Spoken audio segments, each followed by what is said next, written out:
What is up, listeners? Welcome to Predator vs. Movies. In this corner is Alex. In that other corner is... Peter, let's go! Oh my In god! this third corner, we're in a triangle, is... Oh my god! Aiden! Oh yeah, I should have done. Oh my god, that's so smart. And this is a podcast where we discuss and review the latest movie releases. We're going to start off with a non-spoiler review before diving into a deep discussion of the film, and then we're going to ask the most important question: would this movie be better if the alien from Predator was in it? This week, we're going to be reviewing Creed 3. Before we get into it, we're going to do some news. And it's not really news, but whatever. So, Marvel released some stills from the Secret Invasion TV series, which is, I think, reportedly coming out in June, I want to say. So you're affirmative? That was really interesting. I was just saying, I remarked to Alex the other day that I was like, oh, it looks like it's kind of a different visual style just from the couple stills that we saw, which is nice, but I also I'm not sure if I'm gonna watch this show yet. With the state of MCU shows, I really need to be sold on it to watch it. I'm gonna watch Daredevil just because I love the Netflix show too much to not watch it, but the other shows, I'm not convinced. Secret Invasion is one of the ones that I'm I am excited for it, and I'm really hoping it's good. I think it has the potential to be Marvel's Andor. It's very street level. There's no superheroes. It's Nick Fury, it's Maria Hill, and other kind of spy agency characters. Olivia Colman is in this, Emilia Clarke is in this. I think the Secret Invasion storyline is just so interesting, and that paranoia element, which is a staple of that Cold War spy thriller kind of genre, that I think they could do something really cool with that. And it's like an invasion, but it's secret. Shh, don't tell anyone. I think the one thing that could maybe topple the series is the Skrulls themselves. I do worry that I don't know how much can you do in a TV series with what they're just gonna have the Cockney accents, and they're just gonna be the how in the movie, which movie are in the which in the Marvel. movie, in Captain Marvel, they're just it was Ben Mendelsohn, right? He's Australian too. Wait, he's so I'm getting the accent wrong. I've been British for the longest time. No, they're going to be Cockney. They're going to be Cockney. Are they going to try to set up this super serious conflict and then just shoehorn in jokes like that, where it's but they're silly British guys or whatever? I have no idea what you're talking about. I don't remember Captain Marvel that well. Don't worry about it. I'm not worried about their accents so much as their CGI powers. That's my concern. Is how good is that going to be? Also, Secret Invasion is this sprawling story in the comics that incorporates all of the heroes, and I'm thinking it has 6-part TV series. I don't know what we're getting out of this, but it's only 6 episodes. Or I don't know how many, but the TV series are 6 to 9. That's kind of the framework we're working with. Except Daredevil is allegedly 22 or something. 18. Isn't it? I think it's 18. What the fuck? And they're 40 minutes, right? I don't know how long they're going to be, but it's 3 sets of 6 basically, and they're going to be mini arcs. And I think I even heard that there's potential that there will be breaks between the mini arcs. So they'll release 6 over a period of 6 weeks, take a break, come back 6 more. So one might say 3 different seasons. But yes, but no. I don't know. Yeah, okay. Anyways, I think it could be very cool. I have my hopes. Another superhero news is we're getting a double dose of our favorite Batman antagonist, Clayface. Clayface is rumored to be one of the antagonists of the Batman Part 2, Matt Reeves' Batman's films, and also potentially a solo kind of film, maybe akin to like how the Joker films operate. Oh yeah. By I think it's Mike Flanagan. He's the Netflix guy, I Oh, think. okay. Yeah. And he wants to do a Clayface project, or he pitched it at the very least. Cool. But we kind of want to talk about the role Clayface could play in the Batman Part 2. I personally find that very intriguing. I think that's very fun because it's like I've heard a lot of people saying like, "Oh, that won't work because they've," or I've seen this on Twitter where it's like it won't work because they've set up this like grounded world where like the more like magical or like supernatural characters like can't exist. And I completely disagree with that. I think a supernatural character could absolutely emerge in the Gotham that they have established there. It's like it's like supposed to be kind of gritty and grounded, but not in the real world. It's supposed to be grounded in this fantasy world, or not fantasy but fictional world, in as opposed to like the Nolan movies, which are like that's Chicago and they're in a city. Like so That's like Chicago. I feel like there's a lot of like emphasis. I'm sorry, I feel like there's a lot of opportunity for them to do something really fun with it. Yeah, I mean, I'm not I'm not a Clayface purist by any mark, so I personally do not care if he is just like a weird guy who likes clay kind of thing. No, I like, come or on, like they gotta go all the way. like think about like serial killer who's got like who just puts like clay over his face. I think it was weren't there like someone had made some concept art, not official concept art, but someone had like just as a side project, and he had like sticks coming out of it. It looked kind of like it was like the aesthetic of True Detective, if you saw those TV series. So very like out in the boondocks, kind of like eerie. I don't know, but like I thought that was really neat. So I could go either way. I think you're right. Sure. They could go mystical, and it does. If they do that, it opens the floor for other characters, which would be hard to do as grounded. So I think like Man Bat, that would be interesting to. That'd be eventually sick as get fuck. to, Yeah. right. And that's not so much mystical, but like it is leaving the realm of like reality if you Right. go that route. So I think it opens the door for other things for sure. But I think it makes sense though, the look you proposed, considering how they did Riddler, and it's literally a guy taping his own head. Yeah. That'll be a look that fits. But I'm just happy that they're giving spotlight to some less famous Batman villains. It's not just like Joker 3-peat. So Yeah. I'm all for I mean, that. Joker's waiting in the wings, so like he's coming. But That was the only Dude, thing. I would love if Joker just like a side character, you know what I mean? Like, Yeah. It would be he just cool, casually yeah. shows up in every movie and just like, hey, Batman, you want to have a chat? I agree. Your Joker voice. Hey, Batman. I agree. It would be cool if he just was a guy, and then maybe if they do a bunch of stuff down the line, he can be a main villain. But I agree that I don't want to see that much Joker content. When I saw that he was in the first Batman, I was like, Not okay. again. Like, all right, man. Like, I don't know.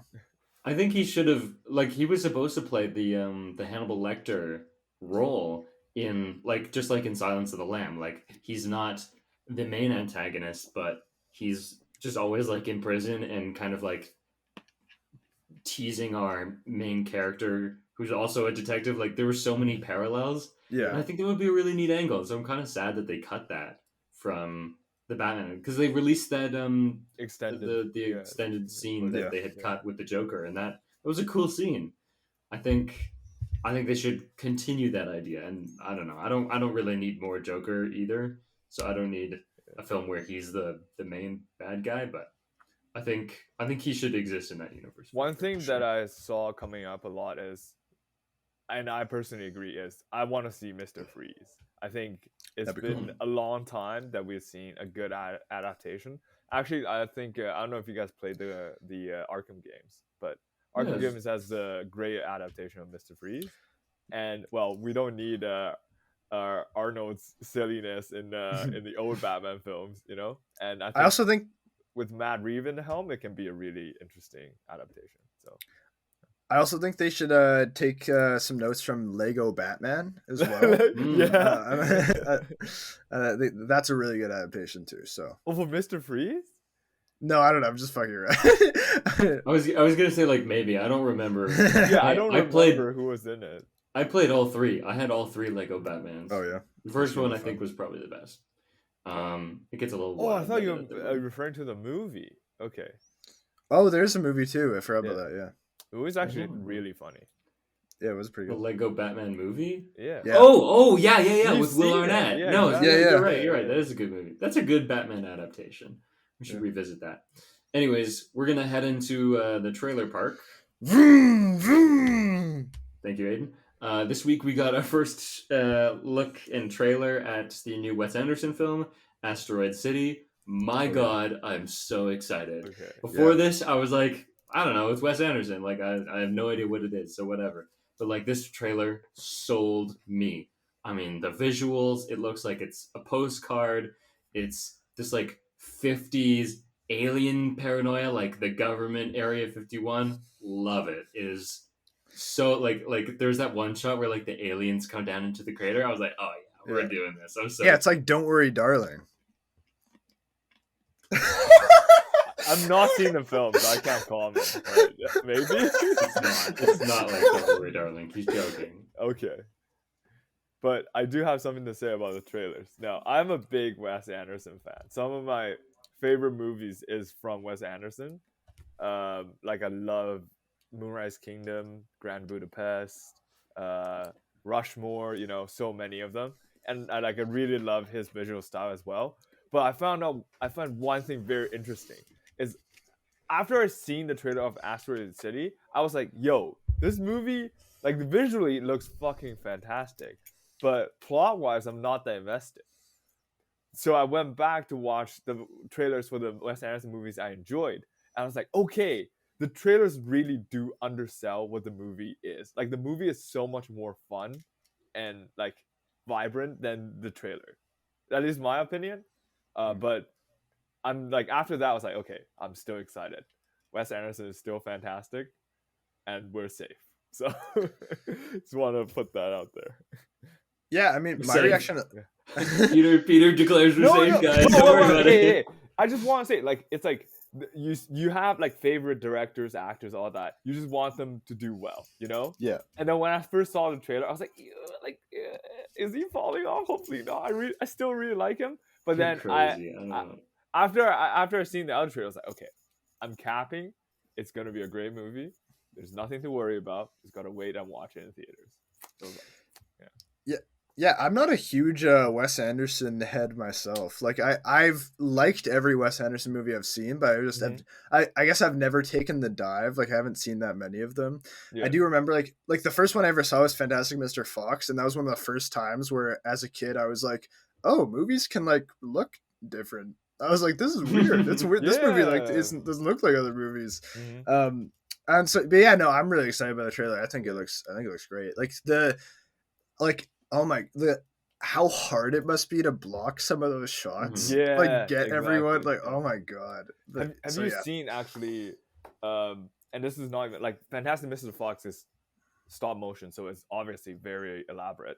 But some of Wes Anderson's shots, I watched this movie. I watched this video on YouTube where actors will literally have a cue to blink or like cue to do like really subtle things. And I think that's one of the reasons I love Wes Anderson so much is because like you notice these attention to details, you know, when you actually watch the film, the blocking, the cues, the actions, etc. So, he's a quirky little guy. Love him. Yeah. I do think like to respond to what you were saying, Peter. I don't think Wes Anderson's films have ever been sold on here's the story. I think it's the visual style. Yeah, and the characters. Kind of like that's the selling point. And I agree. The ensemble cast as well. I don't think anyone has ever been like, I'm seeing it for the story. It's just the story is always there. He's always got a solid grasp on that. Yeah, he delivers every time. And speaking of the ensemble cast, when I was watching the trailer, there was one actor noticeably absent. So I was looking for him, then I found out why. Bill Murray, longtime collaborator with Wes Anderson, is actually not in this film because he caught Tom COVID. Hanks is. Oh, is that why? He caught COVID when they were shooting, so he couldn't make it. Oh, he was replayed. Okay, because Tom Hanks is playing Bill Murray. That's right. I was I can see that. He looks like he's got the mustache. Like he looks exactly like. That's really fun. Isn't Margot Robbie in this film as well? Yeah, she was noticeably absent from the trailer, but that is wild. She will be there.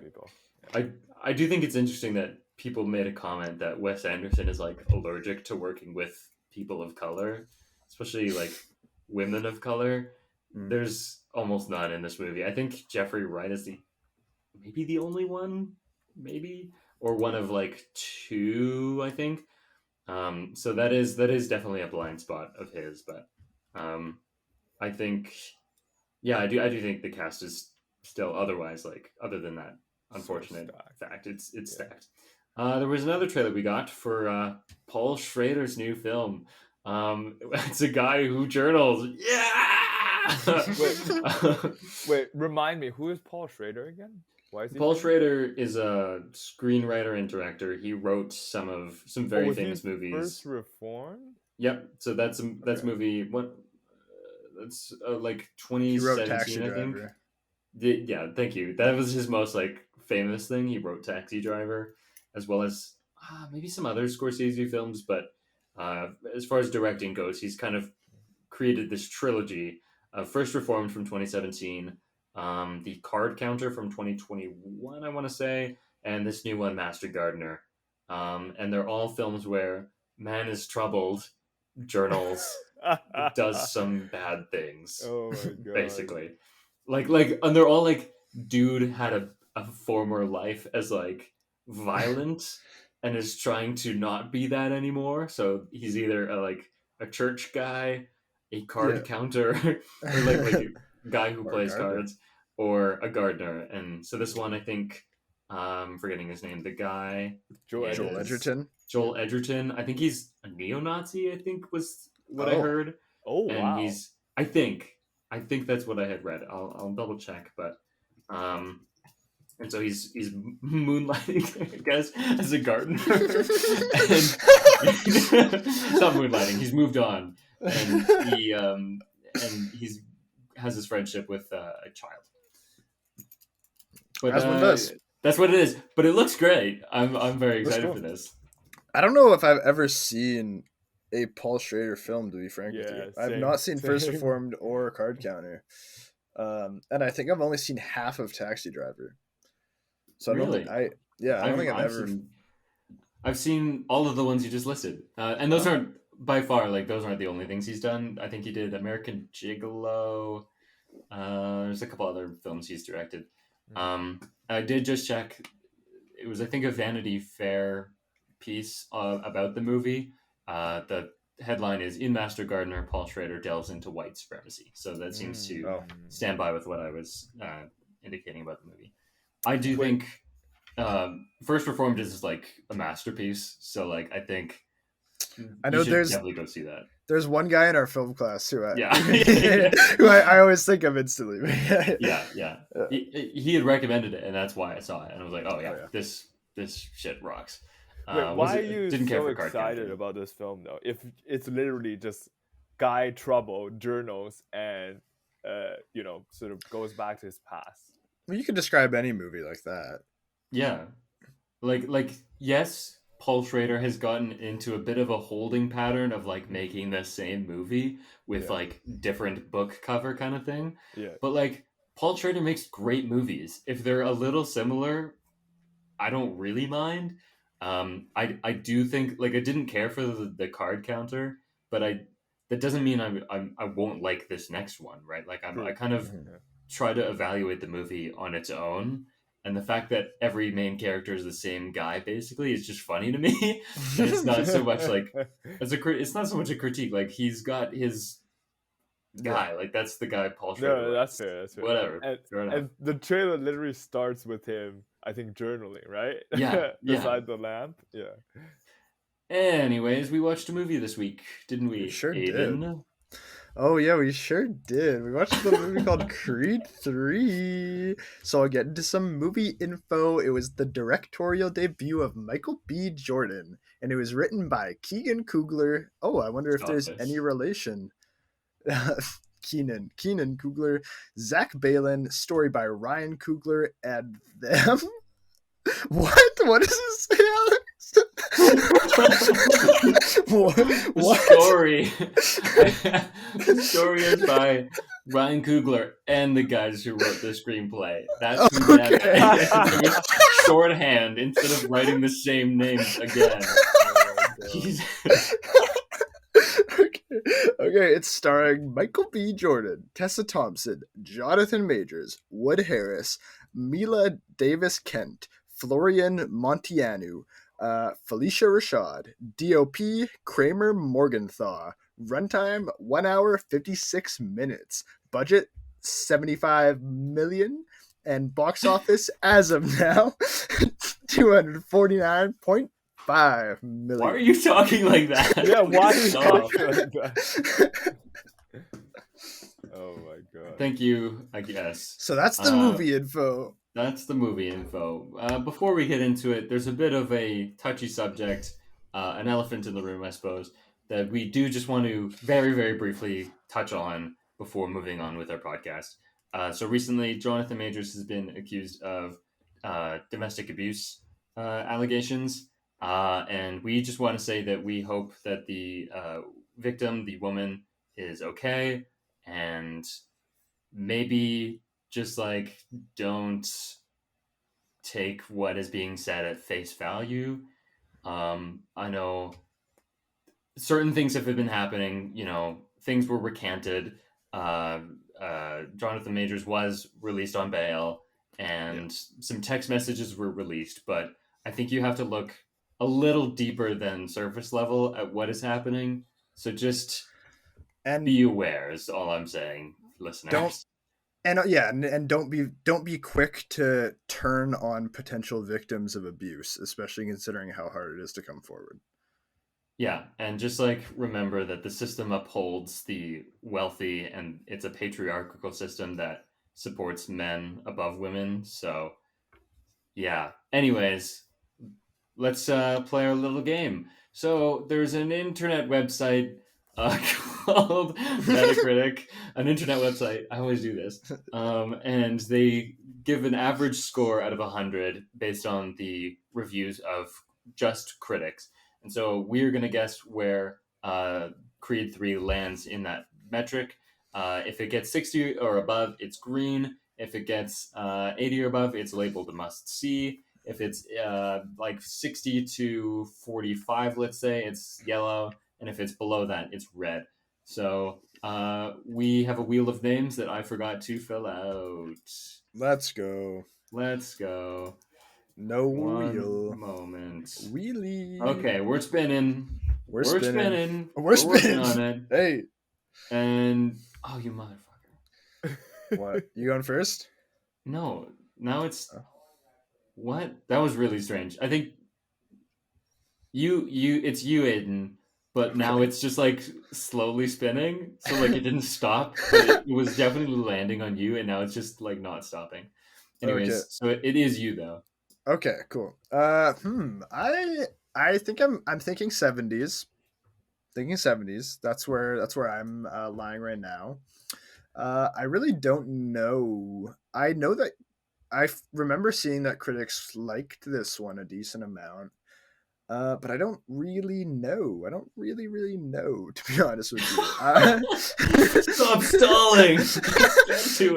I guess 73. I'm gonna guess 73. 73? Okay. I should have clicked this earlier.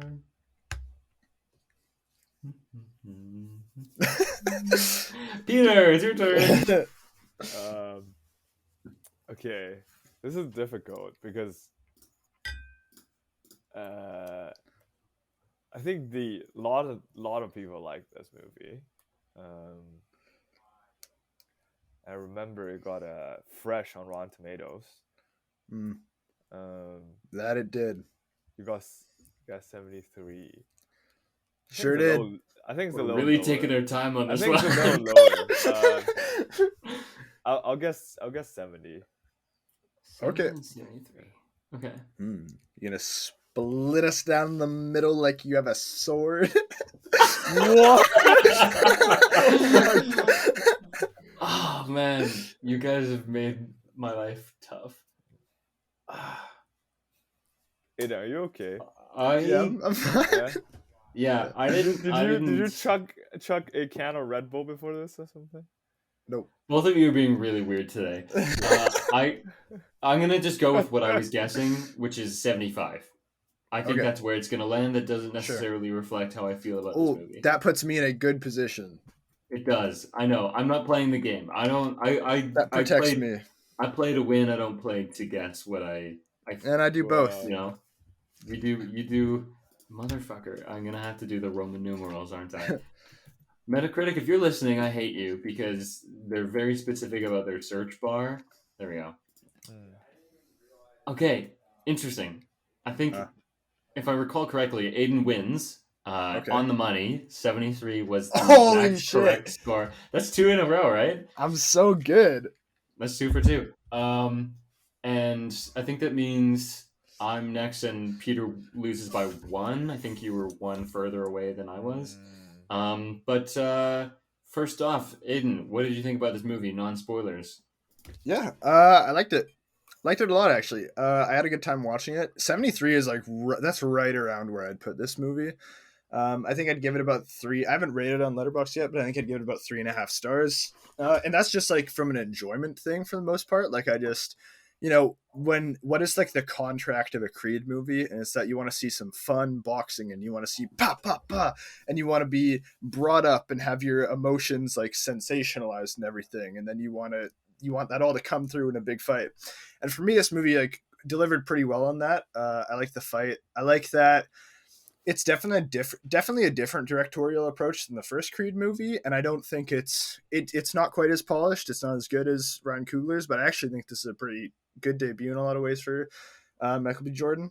There are weird little things that I think are weird. I have some problems with the script that don't really subtract from my enjoyment of it too much, but they're just little things that I think are strange. Um, I think the movie cuts away from certain scenes at weird times, like just kind of the development of the conflict is a little off to me. There's a little bit, I find that after like kind of the midpoint fight, there's a bit of the plot's a little weird. And then there are just some like little directorial things that it's like, okay, this feels awkward to me. But other than that, like I genuinely like this movie quite a bit. Yeah, 3.5 stars. I think people could have a good time watching this. I'd recommend it. Cool. As the next closest in guessing the score, I will go next. This is going to be a hot take for me. I didn't like this movie very much at all. I don't know if it was the theater experience. I wasn't even in like an empty theater. There was quite a few other people there. But I just felt that there was just like this movie was completely lacking in energy for me. Um, I think it hurts that the opening like 45 minutes to an hour is just so painfully slow. I think that this movie is just kind of like written in such a way where there's not a lot of conflict and characters just don't have flaws. So there's not like anything for me to like latch on to.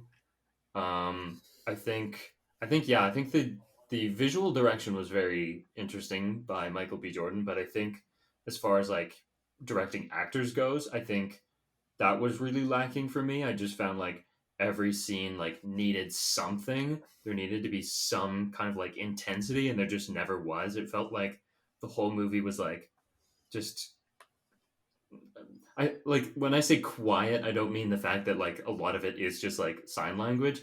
I do mean like nothing was happening. Um, what else can I say? Yeah, I don't know. This movie was kind of underwhelming for me, especially after I heard such fantastic things. This felt very much the sequel to Creed 2, which is not a good thing. It's just another one of the long line of underwhelming Rocky sequels. Not for me. I haven't ranked it on Letterboxd either, but I'm thinking probably like a 3. I don't think I'll insult it with a 2.5, but like that's kind of where my head's at. Sure. I personally would not recommend people go see this, but I mean a bunch of people already saw it, so like we're kind of late to this conversation. Um, but yeah, that's kind of where I land on this movie. So Peter, what did you think? So I saw this movie a while back now. I think it's three weeks ago, probably middle of March. That's when I saw it. Like about when it And came out, yeah, I right? think it's right after it came out. To be honest, And I would not recommend this movie. I completely agree with Alex. I think this movie is lacking in so many regards. And now that I've seen the first Creed movie, the contrast is there, and it's not great for this movie. The contrast is there. And I think it's just the emotional storyline is completely missing from this film.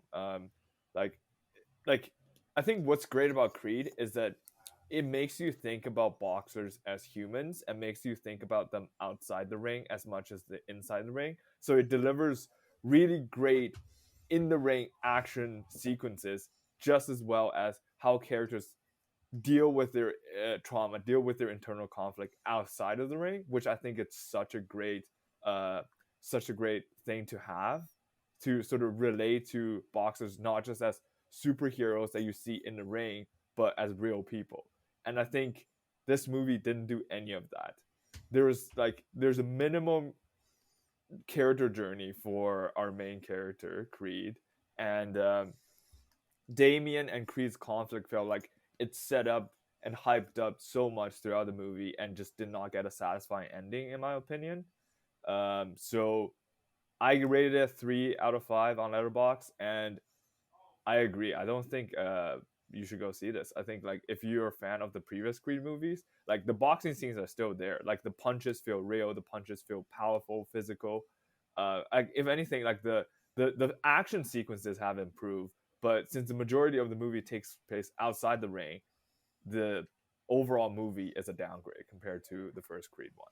I have not seen Creed 2 though, so You think the action sequences are better in this one than the first yeah, Creed? because I felt like the punches, like the way it might just be because I watched it in a theater, like Sure. the punches felt more physical compared to the first one. I disagree with that. I love the fights in the first one.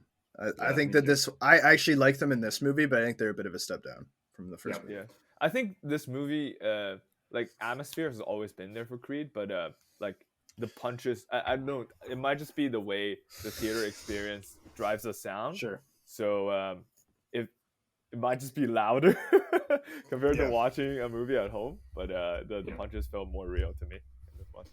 I think also like I think we have space to talk about Creed in our Predators pick, so we can do a Creed love fest at the end. That's, Yeah.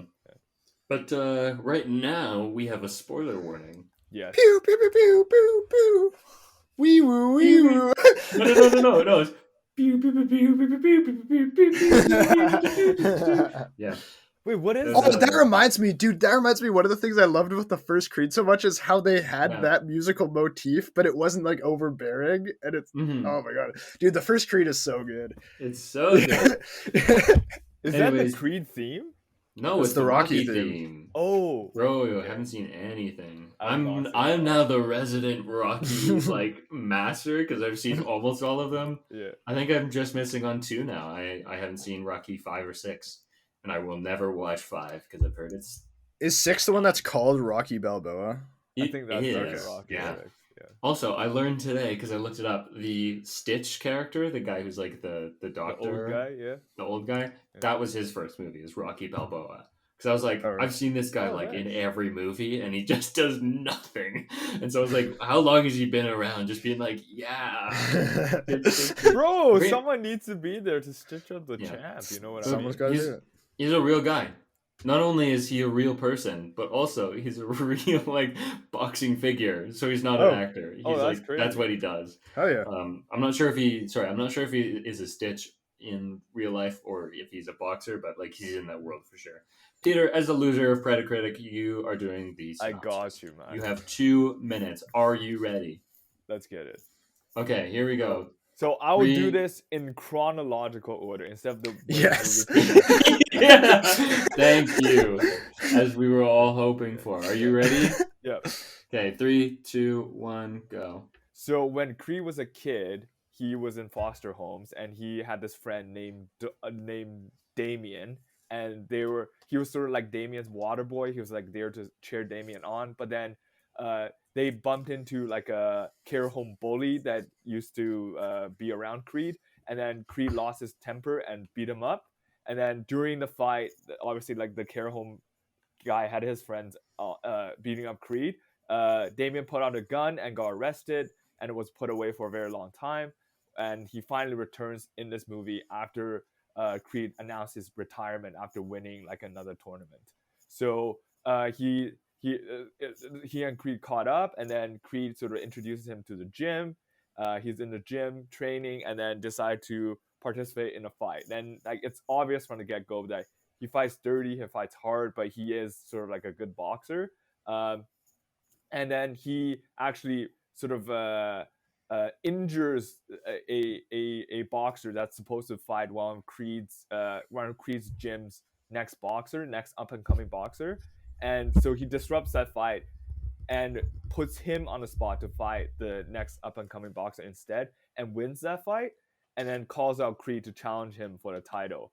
And then Creed and him fights, and then it was looking dicey for Creed, but then Creed obviously comes back and knocks out Damien, and then they make up in the locker room, and then the movie ends.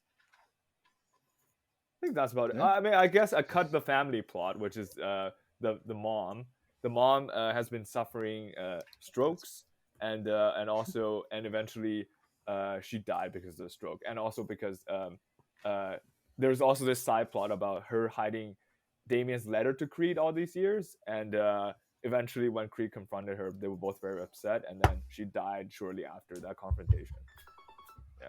Good job. I think I covered mostly everything. The most normal synopsis where we actually did it, and you had good timing for that. Yeah. One clarification is the person they were beating up was like the dad of the care home, like the adult who was like not who owned them, who like was supposed to be taking care of them, but he was like abusive, and they no longer lived at that group home. But when Donnie saw him as a child, he beat him up. So that was that. Anything also, else from you? Damien doesn't call Michael B. Jordan out. Michael B. Jordan goes on a show and then calls him out. No, I thought Damien. It was okay. I do want to talk about. Someone called, and then I forgot. Let's talk about that. Yeah. Those two scenes, I was like, they're doing the same thing, back to back. It's one scene where he decides he's going to fight Dame, and then he goes on a talk show, just to like. It seems like he's just like putting out fires, and has no intention of doing anything. Yeah. Then Dame calls the show and like goads him into challenging him to a fight. Yeah. Which is something Donnie was already going to do. I was like, yeah, I've seen this already. Like, I know you're fighting him.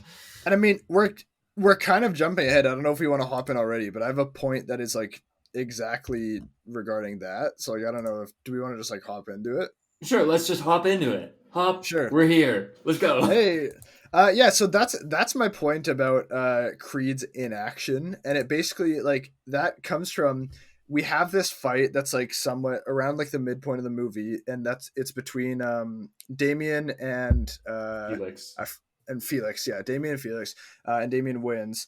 And between that moment and like Act 3, when Creed is taking like the biggest action in that he has to defeat Dame. Like nothing happens. Like nothing happens between those two moments because it's like. The writers like didn't come up with anything that could happen like this. It's just like a bunch of bad things, like mom dies, problem with marriage, call out, go and talk to Dame is mean, go on show, Dame is mean, okay, we're fighting. Like it feels like what I mean is like Creed doesn't take any action. He just jumps between, okay, I went to go talk to him, there's nothing I can do now. I got to fight him. And like, they just jump right up into that, and to the point where it's like, the script is just set up in such a way that it took so long for us to get to the turn where Creed has to commit to solving the problem of getting rid of Dame and putting Dame in his place, that like it's in a really awkward position when that finally happens. I think that should have come much earlier. Yeah, I completely agree. I think this movie is just as a whole allergic to conflict, and as I might have mentioned this, but like I feel like they don't want Adonis to have character flaws in this one for some reason, which is very strange given Creed 1. His character flaws are like front and center. Um, I do find that like yeah, like he doesn't do anything in this movie, Donnie. That is. I found that like a lot of his plot is just not talking about what happened, Mm-hmm. and I mean part of his journey is that like there's these letters that Dame had sent to Donnie when he was in jail, and the mom had hid them and never gave them to Donnie, and that is held against Donnie as if that was his fault, which is silly because clearly that was that. It I know like he did still abandon Dame, but I think that specific point is kind of silly because later, Dame like after Donnie realizes this is what happened, Dame confronts him about it. He says, "You never responded to my letters," and Donnie says nothing. And it's one of those Yeah, opportunities that where was he a could, Spider-Man. That was a Spider-Man 2 moment where yeah, where Spider-Man just has to say, "No, Harry, I didn't kill your dad. He tried to kill himself." And then he tried to kill me and he accidentally killed himself. And then he's like, doesn't say that. That was frustrating. I'll give you that. yeah. It's lazy writing where it's like conflict is built upon misunderstandings, and it's like, and when you have opportunities for characters to like clear up misunderstandings and just not doing it is very lazy. And even then, like if this is the story you want to do, I think there is character traits that they each have where even if the truth was revealed, they might not forgive him anyways. Yeah. So it would not have been the worst thing for Donnie to be like, "No, I didn't get your letters because my mom kept them." Dame is probably so angry just from like years of resentment that he might be like blinded by the rage and not listen. So I Yeah. just that was a silly moment for me. But Peter, what do you There's have some to? things I want to say, but I won't jump the line. But If you're honestly, interested. like, and also the other part is, I really thought this won't just be a one and done. It's like one fight and then the conflict is resolved. Like, I think the conflict got resolved way too quickly and way too easily between Mhm. Adonis and Damien. Like, it was set up to be like, okay, we can't reconcile our differences through talking or like, other means, so we have to fight each other. But like, I don't really see like they didn't really sell me that story. You know what I mean? Sure. Like sure, like they're both very hot tempered guys, and like, and you don't really see Damien's struggle. He really just showed Mhm. up and then found success, and then it's like, yo, you owe me all of this. This should be mine. And like, I don't really see like, if like there's something about like Damien opened up about his past. It's like about like he only just talked about, yo, like there's nothing in the prison cell. I still kept grinding. I still kept in shape. Like, that's so simple. That is, I want to see the struggles that he's been through. I want to see why he's so angry, why he wants to fight the world, to make the story more convincing and to sort of build up the conflict between him and Adonis. That's I what I don't. want to see. It looks like Aiden's going to disagree, but I actually do agree with Peter. Yeah. Yeah, I This disagree with you ties guys. this ties into my point that we'll jump back to the writing if we want, but I found that this movie was just severely lacking in Damien's side of things.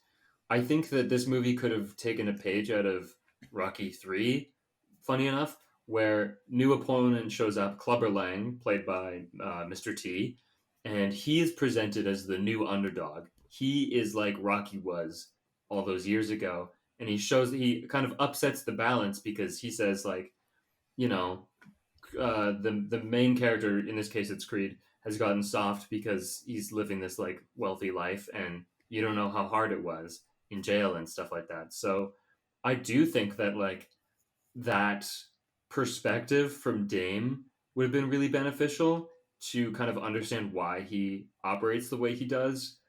Like, yeah, the struggle of like, this is what he feels like he was owed something, and I never felt like emotionally compelled by what he was saying. I was kind of always on the outside of Dame, and that I found weakened him as a villain for me, as an antagonist, because I didn't fully understand or empathize with where he was coming from. And then the other thing I would say is like, like Creed 1 and 2 is sort of like Creed proving himself and like solidifying his name in the boxing world. And then like what do you do? Like how do you show like the vulnerability of these boxing champs? Like how easily they can be taken down. I think that's something that I'm actually looking for in this film that I didn't really find. It's really just like they're like, oh, he's out here to take your name from you. He's like, okay, I'll just challenge him and beat him. So it's like they're like, I really like the world building that they have. So it's like in 1 and 2 where it's like boxing is not just boxing. There's sort of like a financial aspect. Like you put fights of big names against each other because there's financial things going around in the background. And I don't really see a lot of that in this film. Like where I want to see how vulnerable a champ can be, because that's really what Creed went through in the first and second movie. But yeah.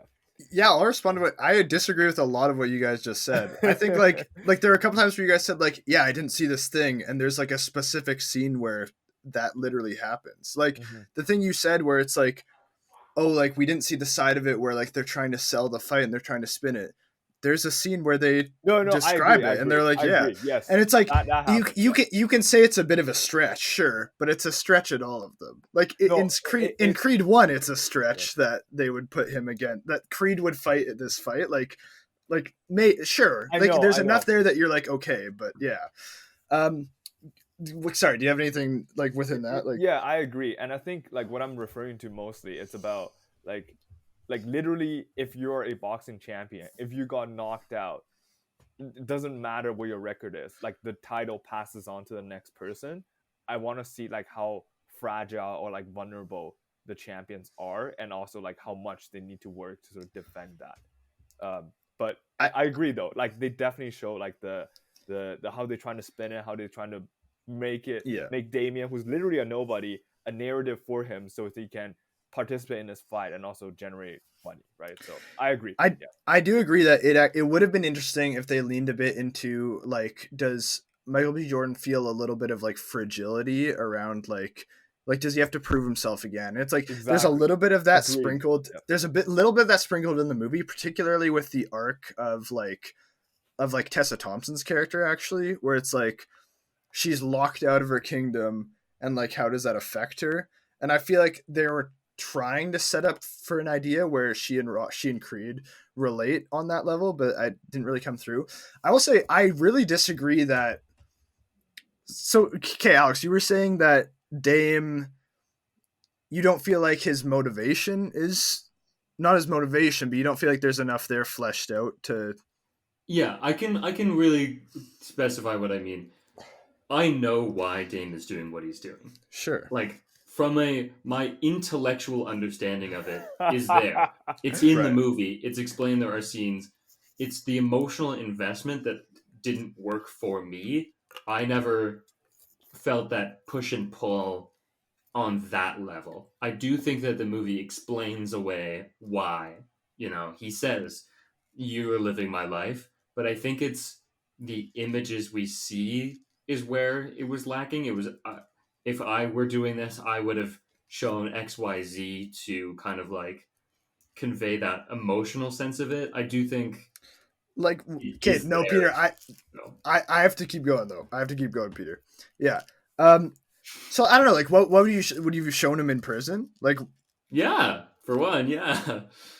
I don't know that that's necessary. One of the scenes I really like is when he goes home to his apartment. I like that too. And it's a shitty apartment, and he has to wash his socks on his hands and stuff, like because it really is like that's all he has, and he is completely consumed by it. I felt that come through, and I think it is scenes like that in particular. It's how he can't really talk about anything else. He can't really focus on anything else. Like, yeah, I personally did really feel that. One thing that I think would have helped, and this is we're kind of jumping around our points here, is that like there is no good reason that they don't show the whole flashback in the beginning. The point we cut away from is so random. It's like the point we cut away from is like, from what we've seen, we would have guessed that what happened is what happened. It's but also we didn't the trailer, right? We know the whole time. But even ignoring the trailer, like we saw the gun and we saw the fight and we know one of them went to jail and one of them didn't. So it's like he pulled a gun on him. That's what happened. But what's important is that we needed to see that Michael B. Jordan ran away. We needed to see that happened. That's a really important detail. There's a line later in the movie where Dame says to him, "Oh, run away like you always do." And we haven't seen that he ran away yet. And so it's like what are you talking about? And then it's like a couple scenes later where we see the flashback and I will add the very sick shot where it's like the wide angle and the long shadow and he's running away. I think that's cool. That was nice.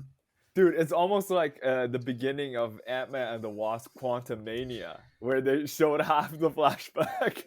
Yeah. Oh yeah. No, I completely agree. Like I think it's like making a secret for no reason. Whereas if you had just told us, like it infers what happens in later scenes. It's that background information that you need to know that changes what a scene means. And by taking it away, the scenes in like Act 2 mean less because like Aiden said, that example was perfect. He says, run away, and we don't know that yet though. And when it comes back and it's like, it's just so random. If there's a scene where he needs to like confess what happened, if we knew what had happened already, that scene still works because it works better. He's confessing. Yes, it does work better. Yeah. He's actually confessing it now. And it's the idea that it weighs on him. We can't empathize with that situation because it's not weighing on us. We don't know the information. We're on the outside, and it only works if something is weighing on a character. We need to be in on that, or it doesn't sell. Yeah, I also feel like it's just like they've set up this conflict as sort of like the reason Creed is coming out of retirement. It's sort of like because of something in the past that's haunting him. He feels like there is a need for him to come out, and I really don't feel that. It's really just like Damien fought his boy and his boy lost, and then he sort of like called him out repeatedly, made him very angry, and then he felt a reason to come out. Like I feel like if that's fleshed out a little bit more, that would be amazing. So like how that is affecting him in his personal life, how that's affecting him mentally, to give him the valid reason to come out of retirement, because he really does have no reason. He's successful. He doesn't need to risk his career and his title. So he needs a really good reason to come out. And I feel like the movie didn't give one. So I will say the movie, I do agree with that. I think the movie is trying to give a reason, and that's trying to say like people around here are saying like, oh, Creed is washed, like whatever. Exactly. It's like we didn't see that. We don't know that's happening. You're just telling us that's happening, but like whatever. Like so I honestly think a lot of these movies' problems are solved is if you just like you take the first 40 minutes or so and you make that 20 minutes and everything that happened like is just pulled back in the timeline and happens earlier, and that way like I think Dame needs to be established as definitively the villain earlier. Michael B. Jordan needs to commit to like getting back in the ring, or like that has to be his central internal conflict, whereas what it currently is just an inability. He doesn't want to fight. So here's the other thing I'll say was, you guys are saying he doesn't have much internal conflict. He doesn't want to fight Dame because he doesn't want to address the past, and by fighting Dame, that's what he's doing. And so like that's I thought that actually was a really interesting idea, and I think that that's a good thing to keep in there. But like, and so like it's not until he can open up to his wife that he can even begin to actually fight the demons of his past, and like literally, like that's what it is, I think. No, that's an interesting angle. Yeah. But I also want to jump really quickly back to the flashback thing. It reminded me a lot of another Michael B. Jordan movie, the first Black Panther movie, which is the same thing. It opens on a flashback, and we don't see the most important bit of information in the flashback. Like Black Panther 1 is such a better movie if we see that T'Chaka killed his brother in the beginning. It's a better movie. Debatable. That's debatable. No, that I think that's 100% true, because that movie, like, because then we go through that whole movie, which is a lot of it is about like, oh, he was this great man, and like, like a lot of it is about Black Panther having to like deal with the fact that this legacy, this thing he upholded, is actually like somewhat tainted or whatever, and like we have to carry that with us. But And isn't this, it no, more no, no, no, cool? nope, nope, nope. Peter. And in this movie, it's a similar thing. Whereas if we see that this guy who we know to be this fighter and this warrior was once someone who ran, then we make the connection in our heads that like, what if the guy who runs away is still within him? Like we just do have that in our mind because we see that first. It's just like a connection thing. Not only that, the Black Panther scene also like ends randomly. Like the scene cuts away at the most random part. Yeah. So like that parallel is actually very smart.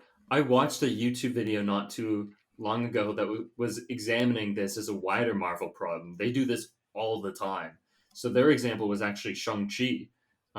There's the secret that Shang-Chi did dirty like shit for his dad, like and like killed people, and that's a secret that's weighing on him, and we don't reveal that until way too far along, and it's always at the same spot. I think it's like the just going into the third act kind of zone, and so it's kind of like a flaw of like modern blockbusters these days. It's just they keep doing it and it never works. Well, I think like honestly, the Black Panther one, I thought it worked for me personally. Like finding out this information as a character finds out, I think that's cool. But I do agree though, like a lot of blockbusters sort of have this sort of lack of information for the audience to use that as like a big reveal. I don't like it when character knows about it and you don't know about it, and then they make a big deal out of it. You know, I think that's really bad. It's literally like, okay, it's literally we're hiding information from the audience and use this like, oh, surprise, guess what they did in their past type of thing, you know. But I thought Black Panther one was fine. You know, I'm open to see like how it works if you know it didn't do that, but like to me personally it was fine when I watched it. Okay, we need to choose a new point. Why don't do we get all the points about writing and stuff like that? Is there anything else we wanted to discuss in that round? I want to quickly say that there are other scenes that also cut away very randomly. There's one, namely when Dame first comes to the gym and he first gets an opportunity to spar Felix, I think, and they go in, they're about to fight, cut away. It's like, what happened? Like it's pretty important to know what is Dame at a point where he realistically can fight. Like, is he contending with this guy? That's important to know. It's important to see like how people reacted to that. It's important to see like how Dame took away from that. Like, it's important to see how Creed would react in whatever situation. And we just like kind of learn about it after the fact later. And that's really weird. There are other scenes like that, specifically in the beginning, that cut away before I feel like they get to the main point, and then we kind of have the main point of the scene explained to us later, and it's like, oh, okay, that's what that was. Yeah, that's. I don't know what you're talking about. I don't remember that. Yeah, I don't remember much. It does happen. If that happened, that's a big. I believe you. Yeah, I do believe you. Yeah. I do want to bring up something else though. I think Creed won the battle too easily. Like, I would love to see, like when they were in the big third act fight, I was totally thinking that, oh, Creed is gonna fall in this one. Like, Creed's gonna get knocked down, and then we're gonna see him. Like, I thought that's not it. You know, I didn't check the time, but the fact that that was the ending of the movie is just such a letdown of the climax. Like, I would love to see what if Creed is beaten. You know, he's risked the legacy, he's risked it all, and he got beaten. How does he bounce back? You know, the fact that he's older, he's already retired, he's out of shape compared to Damien. How does he bounce back to an opponent like that? I think that would be a really interesting conflict that we didn't really get to see. But yeah, what do you guys think on this? You do bring up a good point. I think other Rocky films, and like the better ones, have made the fighting look a lot harder for the main character. So I think Creed 1 is a great example where it's like, oh, like Yeah. Creed could get his shit rocked at any Yeah. point, His or eye too. Oh my god. yeah, Rocky 1 is another good example where it's like, I don't know if he's gonna make it, and then as they go along, it's like, no, I think he'll be fine. And I do think like the third act fight. I mean, I'm sure everyone is thinking about this. Does some very interesting visual things to kind of Absolutely. Yeah. distinguish it. Mhm. So I think we should talk about that. I mean, like while they're fighting at one point, the audience just kind of disappears, and they're just fighting each other solo. Um, and then like kind of like weird stuff starts happening. So there's like jail Yeah. bars kind of show up. It's like a dream sequence kind of thing ish. And then at one point, like police lights are kind of in the arena, and then also still trying to figure out what that was, but like a pillowcase, just something that is reminiscent of their time in the group home Yeah. and getting beat on by their abusive guardian. So I think that was pretty neat. It was a cool like Yeah. Yeah, visual it's like a thing that, mental and a physical battle going yeah, on. and Yeah. I don't think they've done that in the Rocky franchise before, so that was kind of interesting.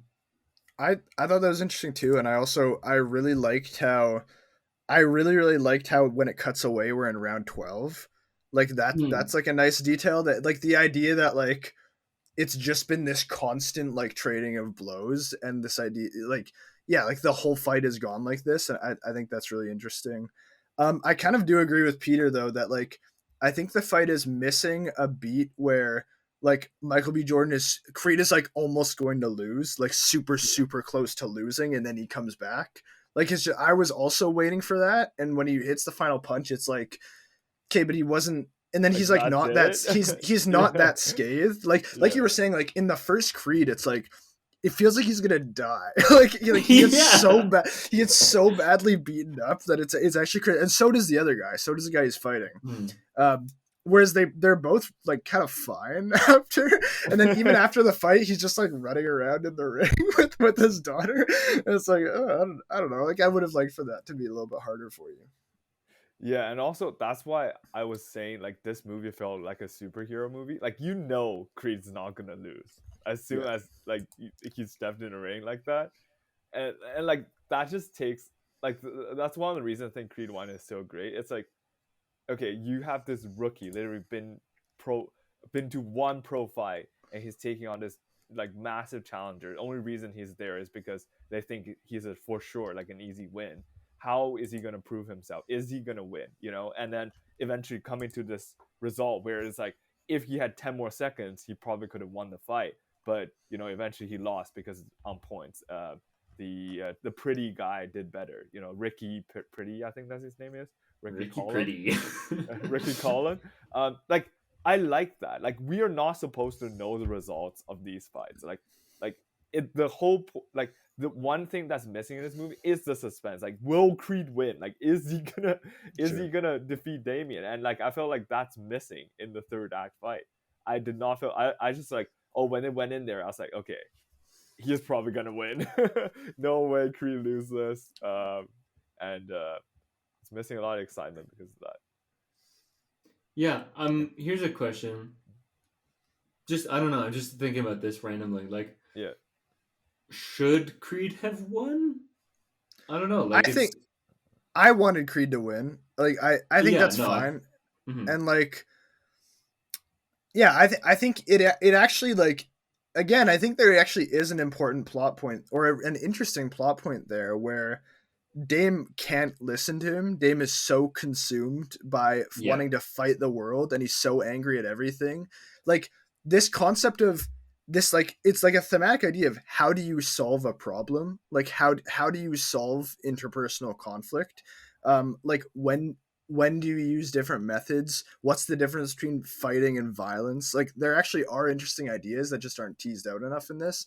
And so Mm-hmm. I think the idea of like of Creed beating him, and now they're able to be like leveled, like is actually an interesting idea. And I just don't know, I'm trying to think like, I just don't know how the movie concludes in such a way that, because the movie has to conclude with either Dame changing or Creed realizing he can't change. Like that, like those are the only two things I can really see. Yeah. And it's like, I guess if Dame wins, then it's the latter, but I just don't see that being like, I don't know. Maybe you spin the plot so that like Creed realizes like, oh, I retired for a reason and I don't want to do this, and his arc is about finding life elsewhere. But I just feel like that's not as satisfying. Like I think you want him to be the fighter, so I feel like he does have to win. They just need to set it up more.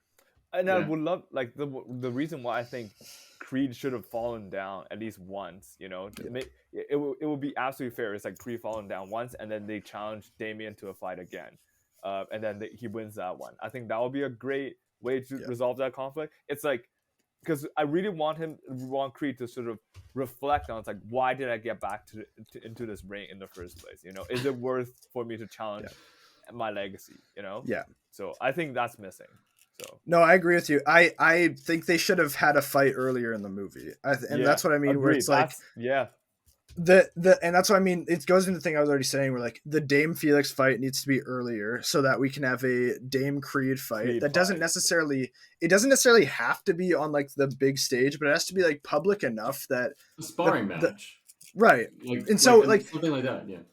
And so, and that also lets us believe, oh, he could lose. Like that's another thing that's really important, and it makes him like question why he's doing it. Like it's literally like a writing thing where it's like you go into the belly of the beast, and in some way you like metaphorically die and then have to be reborn in order to solve the problem. Like, and that doesn't happen in this movie because Creed doesn't really do that much until he decides to fight, which is very late. Creed doesn't seem vulnerable, you know, like he's like untouchable, right? So I agree. Yeah, I think like a sparring match would have been fine, but I think the point needs to come across like he's dealing with anger management like a little bit, right? Like I think it's also reflected in the story, like where Amara's arc, if you could call it even that, because it's literally one instance of her being violent, but like her violence is also like lashing out in anger. And I feel like there was never a point where Adonis got to like really lash out. He does when he's talking with Bianca, I suppose, but I felt like he should have like tried to fight Dame, like, and then lash out, and he loses because he loses control. Yeah. No, you're right. Like at the beach, it's perfectly set up for that, and he just gets socked and then doesn't do anything. He's just like, okay. He even punches another guy. Like he knocks out the first guy, which is assault, right? Like I think, and like just punches this guy, and then doesn't fight Dame, which is really random to me, and I didn't understand what that scene was.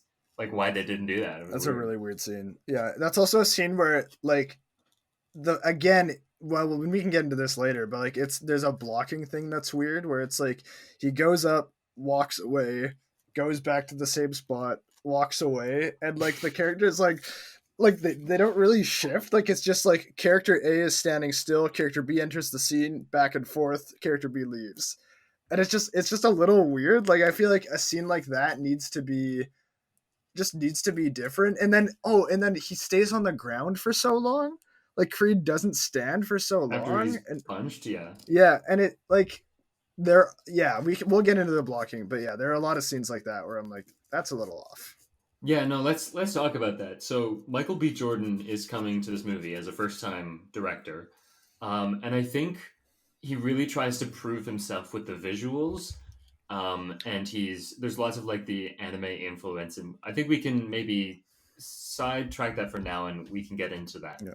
But I do think where he needs the most work at this point is with working with actors. I do find that like it could be a case of blocking.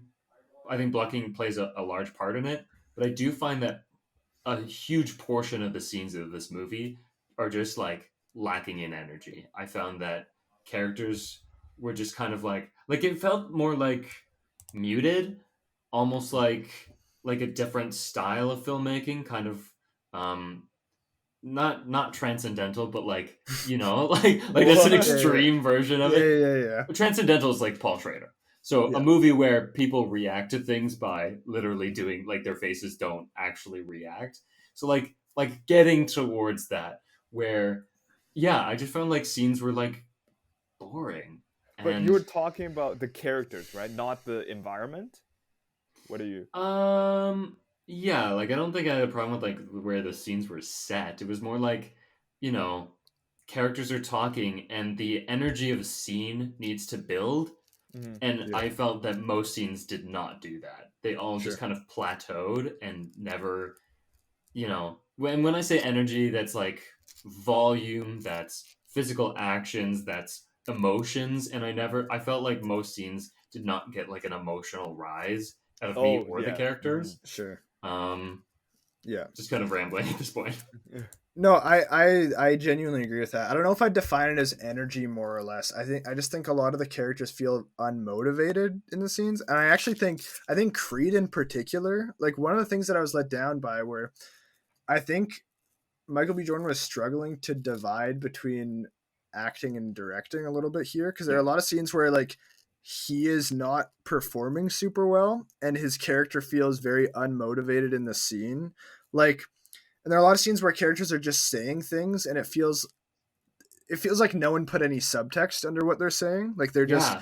Yeah. especially the scene where like it's Creed, the mom, and Bianca, and they're sitting on the couch near the beginning.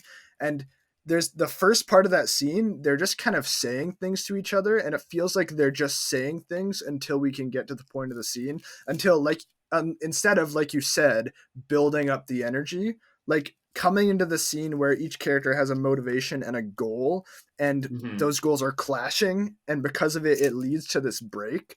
Like every scene, like a perfect scene should follow the structure of like a whole movie, right? In terms of like there should be a catalyst, a moment of commitment, there should be like the biggest action and a climax in every scene.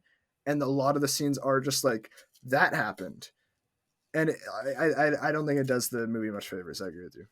I think like the scene that I think of is when Jonathan Majors shows up to their house and like the two scenes, like one where he meets Amara and one where they're just sitting on the couch at the fireplace, like nothing happens. They're just like, "Oh, do you want to go to the listening party for my new album release?" And he's like, "Yeah, sure." Yeah. Okay. That was it. No more, Yeah. nothing else other than that. Um but what else can we say? I think Um, you go. What were you gonna say? I was gonna move on to visuals, like unless you have something for the Oh yeah, directing. we can talk about that visual specifically. I think it's not just visuals though. Like the fight choreo is very good, and obviously you have a fight choreographer, but like Mhm. it's not fair to discredit the director here too. Like clearly a lot of a work and thought put into how the camera is working with the actors specifically in the fight scenes. And I really liked it. I don't think it's as good as Creed 1. I think Creed 1 is like Mhm. very, very good. And I think this is just good. Yeah, I agree with that. I think John, wrong guy. I think Michael B. Jordan is trying to do a lot of new things for the boxing Yeah. scenes. Having seen so many of these Rocky movies now, I can be like, oh, that's new. The way I think it was more handheld this time, and definitely I don't know. more like, or I don't know how to It's explain it, like Creed. I shaky. know what you mean. Like Creed 1 is, it feels like the camera reacts in a more like instant and like fast way. Like the camera will jump in instead of We like, get very close for sure. Like the yeah. proximity to characters is much closer, I think. It's also like Um, I think the camera reacts harder to punches, if that makes sense. And I think that's a thing that's really interesting because Creed 1 is very freehand. It's very, very freehand. yeah, yeah, But yeah, this one is a bit different. It feels like heightened freehand. And I don't know how to explain that, but yeah. yeah. No, no, I agree. Like there's more shake to it, I suppose. Yeah. Um, yeah, no, because you're right. I'm sure Creed is also using a lot of handheld shots, but I mean, also like the shots that everybody thinks of are probably the one wide two shot in the change room where they're looking at each other and there's the Yeah. different color temperature. Like that was pretty sick. I That was pretty literally I sick. said out loud, I said, "Oh, that's fun." I knew that was coming, so like I was like, Yeah. oh, there it is. Yeah. And then of course there's like the anime inspired shots. So the double The punch is punch. pretty awesome. I love the double Um, punch. Yeah. I think maybe even more than that, I liked the one where he gets punched in the stomach and the sweat flies off his back. Yeah. I was like, I like that. That feels like Yeah. an impact. That feels like even better. I actually really like the fight at the beginning. Some of the stuff they do. So like where he's fighting pretty Ricky Conlon again, and like the dude, and he he's sees like, the back. It's like the Flash like Speed Force mode, like he's super speed, boom, and you feel like the shock waves on his skin. I was like, whoa! It was also like you know the Guy Ritchie Sherlock Holmes movies. Yes, it was a little bit like that too, where he's like ran through the simulation and he's like haha, and then he goes. But I really liked it. I thought it was really fun. Yeah, man, those movies are a trip. The Sherlock Holmes one where he's like, he's like doing the math and he's like, oh, if he does this and this, he's doing math. Oh man, Sherlock Holmes is always funny. Anything else for the directing, Peter? Do you have any thoughts? Honestly, like, hey, dude, like, I have so much respect for people who act and direct at the same time. You know, I just think it's an incredible achievement that Michael B was able to do that. I do want to say like I don't think he's done like a short. I don't think he's done anything before this, right? Yeah, I don't think so. So it's like it's pretty good for your first thing. Like, yeah, it like I really like I don't like we've been ragging on it a little bit, but like honestly, I think it's pretty good. I have one thing that isn't really directing. It's just like it's sort of directing, and it's my thing on shallow focus where so like they're shooting on anamorphic lenses for a lot of it, which means that things that are out of focus are generally going to be even more distorted than if it wasn't on an anamorphic lens. Like it's going to be a little even more. And they're using a super shallow focus, like the aperture is wide open. And because of that, like this might just be a pet peeve thing, but there are multiple scenes where they're talking and their eyes aren't in focus. I did notice this. Yes. Okay. So they're particularly the scene where Creed is talking to Bianca, his nose is in focus, but neither eye is. And I was like, damn, just like crank the aperture down a little bit. And it's just like because he's moving so much that it's like because I've literally had that same problem where it's like my aperture is too wide for the shot that I'm trying to do. I mean, it is a stylistic choice, don't get me wrong. It's not I just feel like it's not the right choice for like scenes where they're having a conversation and we want to focus on the characters' faces and it's not supposed to have like a dreamlike quality to it. I just feel like like I've made that same mistake where my aperture is too wide and like the character's eyes aren't in focus properly. And there's another one where him and Dame are talking in the diner in the beginning and like the eye that's closest to us isn't in focus, but the other one is. And it's like I noticed that the biggest one that I noticed was the fight with Felix. Actually, I noticed that Felix wasn't in focus when he was like in his corner and kind of going like whoa or whatever. Like I was like, why are you stop moving? Like he's rocking back and forth, so he's going in and out of the plane of focus. I was like, this is really annoying. Like stay in your line. That was just a thing where I just feel like just deepen your focus a little bit, or it was just it was a little wrong for me. Yeah. I mean, this is kind of tied to directing. One thing that I think is really strong about this franchise is the connection between Creed and Bianca. At least for the first film. That was when I watched Creed, I was like, I have never seen so much chemistry between two leads in like I can't think of the last time I was like, oh, these people like actually love each other. And I think there was one scene where it's like they still got it. Like these guys still got it. And I think it's still like it's hard when like the film is about them kind of fighting and getting what is it at odds with each other. But like there was that good moment of really good chemistry early on where like she's working on her music and she's like, oh, you got blood on your shirt, and he's like, oh, you want me to take my shirt off? Okay. And great scene. I really like that scene a lot, actually. So I agree with you, and I actually think it comes down to directing as well. Where I think it is the case of just like the director is not someone who is just standing by the side, like really thinking about like, okay, how exactly are the characters going to act here? Like it feels like a case of, again, like Michael B. Jordan like not being able to split acting and directing duties well enough to me. Yeah. But yeah, it's not like bad. Like I don't, I believe they're a married couple the whole time. Mhm, absolutely. I also think that the scene where they're talking, and it's shot through the mirror. It's like Oh they've yeah, just in the woken up. bathroom. That's a pretty cool scene, and I actually think that the chemistry like works pretty well there, and I like the shots in that one too. How it's like it shows him in and out of the character's kind of sandwiched by the reflection of the other character, Mhm. which is fun. Yeah, I like that scene as well, but only for like the shots of it. I did find that was one of the scenes that I was like, there's clearly like an emotional climax that needs to happen, and it doesn't happen. sure. I don't know if you felt the same way, but Okay.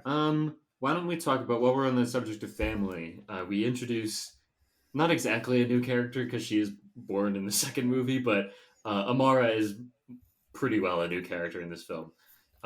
She is the daughter of Creed and Bianca, and she is deaf, and she is a very fun character. She does kind of like disappear in the second half. I Yeah. found she was just like gone, and kind of like, Yeah. oh, there she is in the background of a shot. So I think that was. I honestly wonder, maybe they cut something, because like that is, the more I think of it, like I was like, she fully does not have an arc. They have the start of an arc where she's like punching classmates, bad thing, that's Yeah. really interesting. They kind of do the next step where she's at the boxing place that Michael B. Jordan owns, and he's like showing her the box, and then we lose her and she's gone. Yeah. Sorry.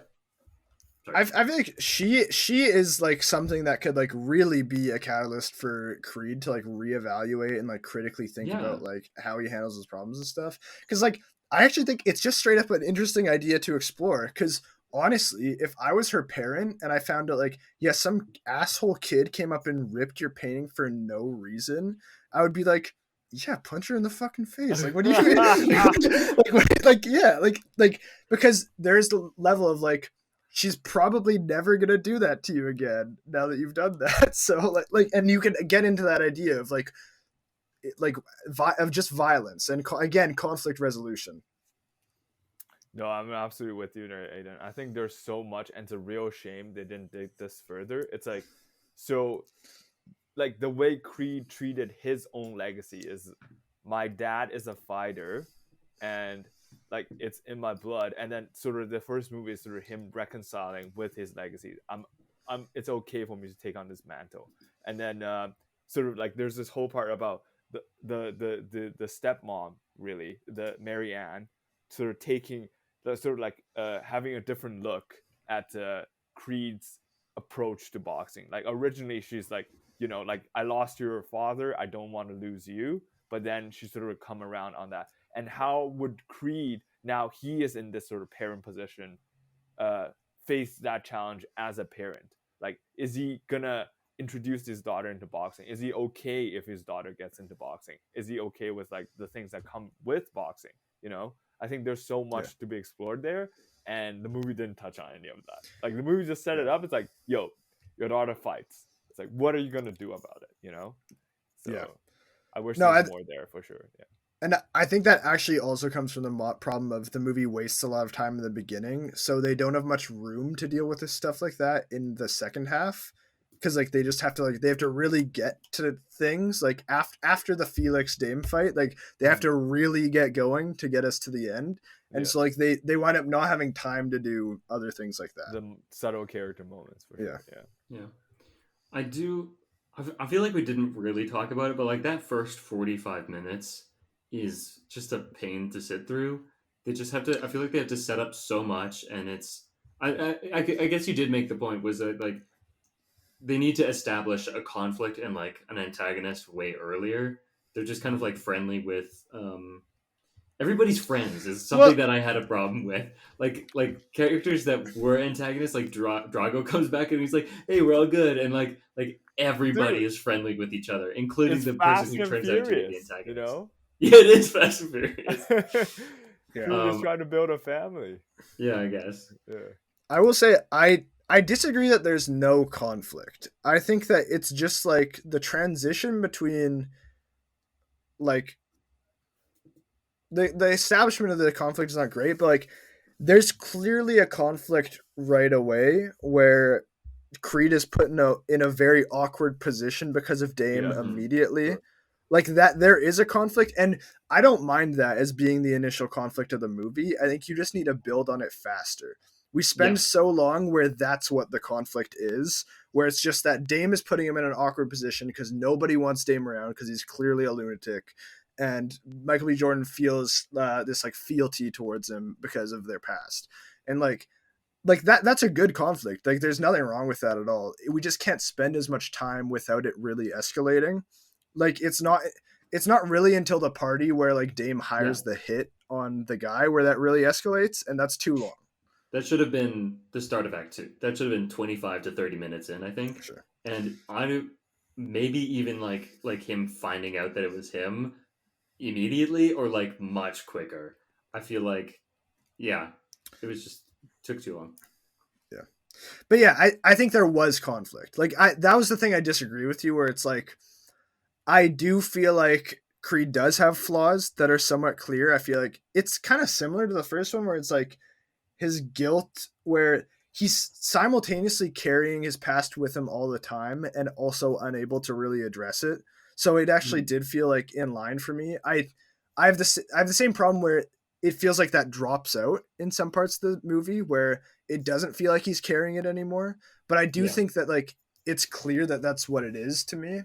And also like I don't know, I feel like there's also pretty clear marital problems between him and Bianca right from the get-go. So I feel like for me, it's not a problem of there isn't conflict. It's just a problem of we stay in the same low level conflict for too long. Yeah. Yeah, no, I agree. And I think you brought up a good point is like I wasn't sure what Creed's deal was throughout the movie, like what his internal struggle is. And I think what you said about it kind of like popping up here and there is kind of like maybe what was happening. So I don't think that it's consistent. I feel like that's lacking consistency for sure. I agree with that.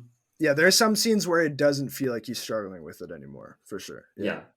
I don't know. Let's talk about Mom Dies. So at one point, because we need something to drive the plot, Mom dies, and they intro it earlier that she's been suffering strokes. But man, what a random thing to happen that has nothing to do with the story.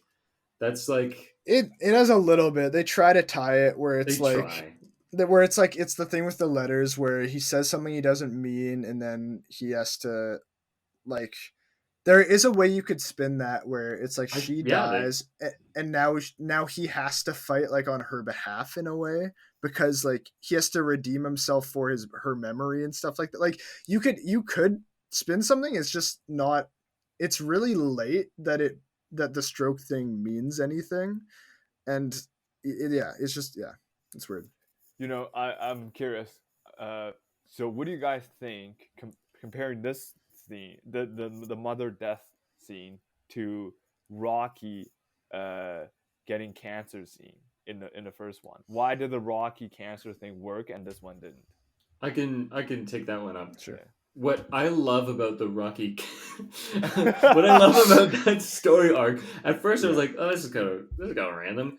It's the fact that Rocky has kind of given up on life and he's just kind of like living. And that's, I mean, they say it in the movie. The cancer thing is like he resigns himself and he's like, okay, I guess I'll just die then. He has to learn how to fight again.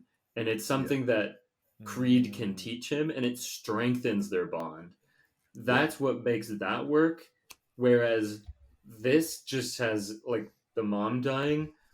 It like Aiden said, totally could tie into the conflict because it's about the past, and she was in the start of the flashback, right? And I feel like they probably could have done more with that. Have more flashbacks with like, I don't know, maybe there's a conflict with his mom. I don't know, but like.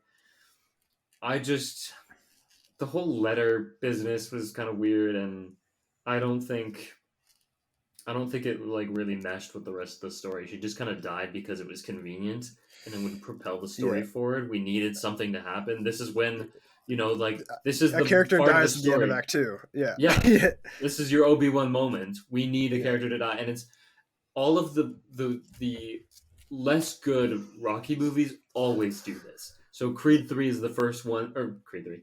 Rocky 3 is the first one that I'm like, this wasn't very good. Character dies.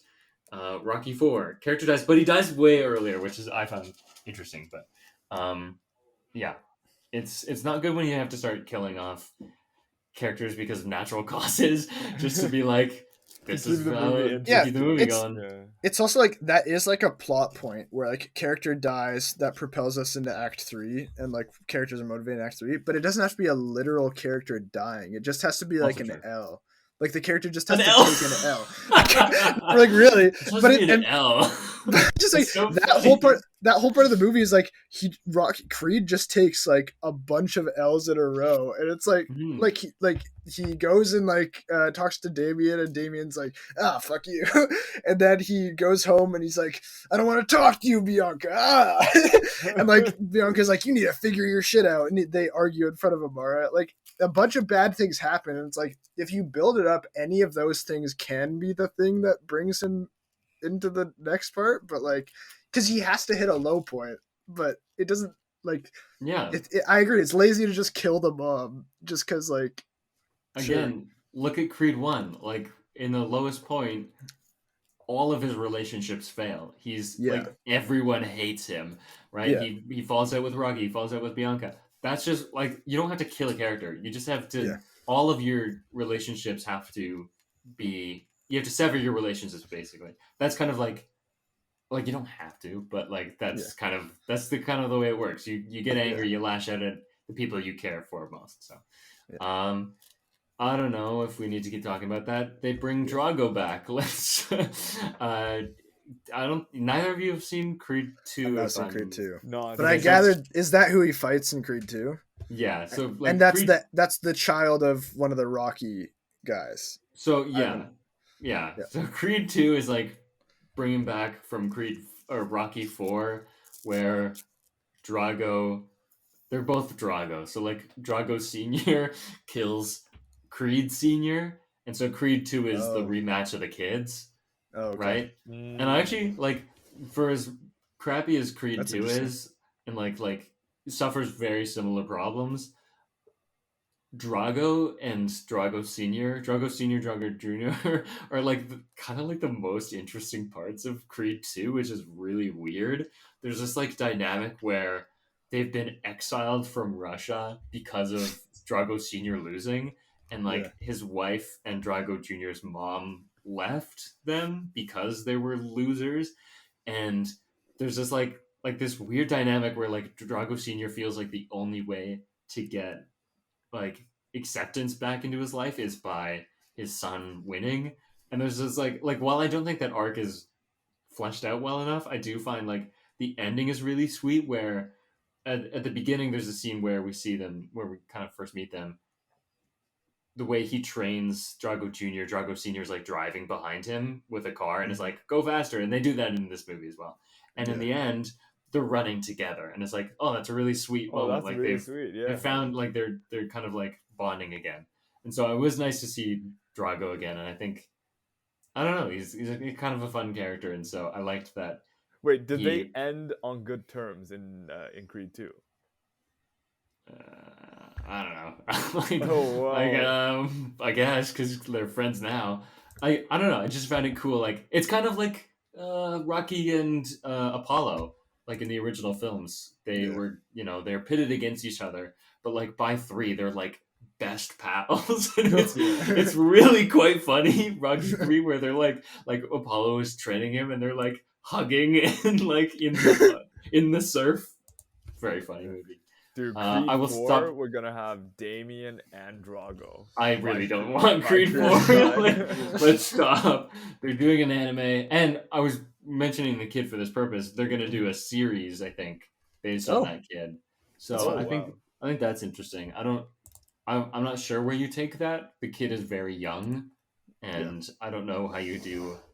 a show set in the Creed verse and the Rocky verse where it's centered on a kid, but hey, go for it. I think that's interesting. Yeah. Rocky is not in this movie. Rocky this is is the not in this movie. first Rocky movie sans Rocky. I don't know if I cared. I think I was like, I've seen enough of this guy. Frankly, I think he's been around the block. What is this? 8 times now? So I think kind of letting Creed be his own guy was new and interesting for me. Sure. Yeah, I don't have a problem with it. They kind of mention him a little bit at one point, don't they? They have to explain why he's not there. So there's like some allusion to him, but like that's it. Yeah. Oh, what did they say? I didn't I pick don't know, up. whatever. I don't remember it. It's just there is a reason why he's not there. That's all that's really important. But was Rocky still Creed's coach in Creed 2? Yeah, I'm curious to that too. And how does Creed 2 end regarding Rocky? Like, what is he? They're fine. Like they're not.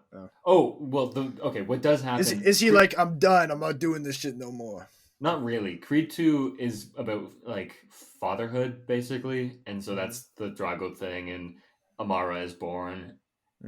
A star is born. Amara is born. And Rocky's thing is that he goes and finds his like estranged son in Vancouver. So that's how the movie ends for Rocky. He goes to his estranged son and grandson, who he mentions in Creed. Oh, okay. So I guess that's where he is. Like that's, I don't know if they mentioned that specifically. In Canada. Because it's really strange. When I was watching Creed 1, Rocky is very much like the coach for Creed. And then in Creed 3, which I watched before Creed 1, Little Duke is very much the coach for Creed. So there's he just replaced Rocky, I guess. Oh, okay, I see. Because didn't Little Duke shut him down when he went to him in Creed 1? Yes. He's like, no, you're not training in my gym. Yeah. Right? That was him. He did. Yeah. Oh, that's cool. We're kind of hitting the end. What was your guys' favorite part? Oh yeah, we didn't do that. We didn't do favorite part. Yeah. I mean, we've been shitting on this movie for so long. Why don't we talk about the good? What did we like about this movie? I really enjoy the boxing scenes. Like I think the way they set up the atmosphere, you know, I don't know how they did it. Like with the music, with the crowd, it's just amazing. Like it's not like I feel transported into an actual boxing arena, but like you can feel the hype of the crowd, and I think that is something amazing by the sound department, by the visual. Yeah, that's my favorite. Yeah, I'm with you. Like honestly, like I like the part of this movie that pushes it to 3.5 stars, where I'm like, okay, I had a good time watching this and I liked it, is like at the end of the day, that is why I'm here. That is the reason. I want to be in the theater, moving my head and going like, oh. Not this again. I was. No, but like really, like I was in my theater and I like couldn't help but like be dodging myself. No, you did like that. Oh my god! And like to me, like that's a marker of like this movie on some level fulfilled what I needed it to fulfill. I do really like the fight scenes, like we said from the very beginning, the one that's just like a pseudo flashback of Creed in South Africa, which is kind of it. I thought this is a side note. It was weird that it was 15 years later, and then it was however many years ago, and then 15 years later. It was 2002. It starts in 2002. I know that. And then it says 15 years later, and then it says present day, and I was like, when is that? Right. like I didn't. Like, I think it was. On the Wikipedia, I remember because I looked this up. It was supposed to be 2020 and then 2023. So they're just like they're all over the place.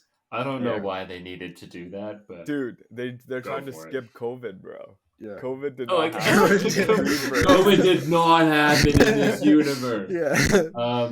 My favorite part was definitely the tea party where Michael B. Jordan is wearing a turtle onesie. Yeah, that was a highlight for me.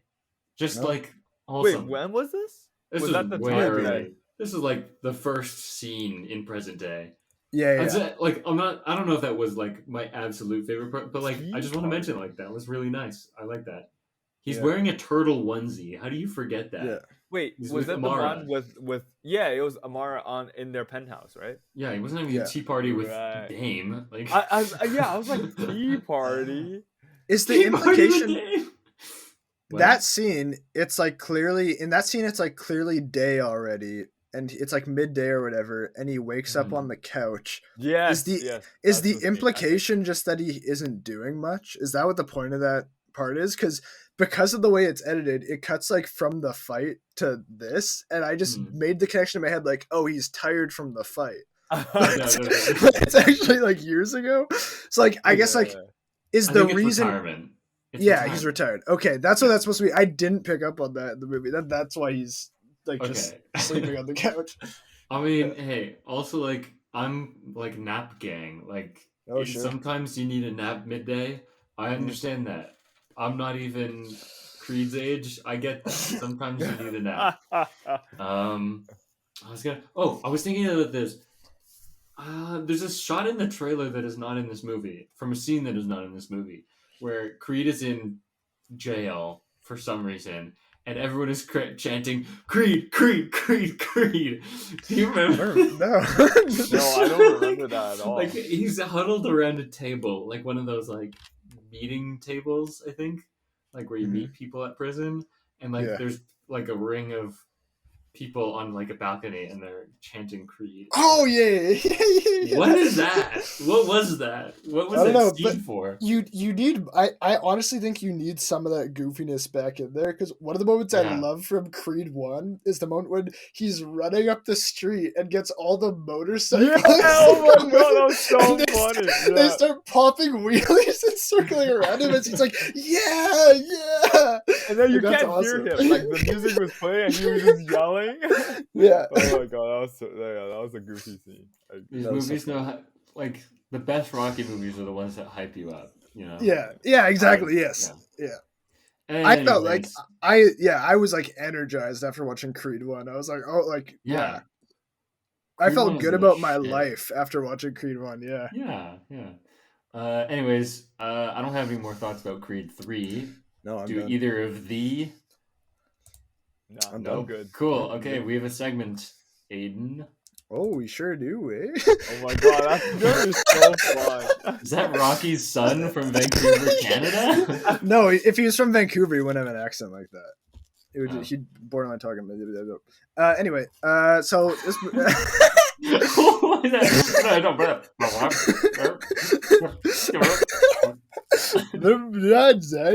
Rewind. We're going backwards.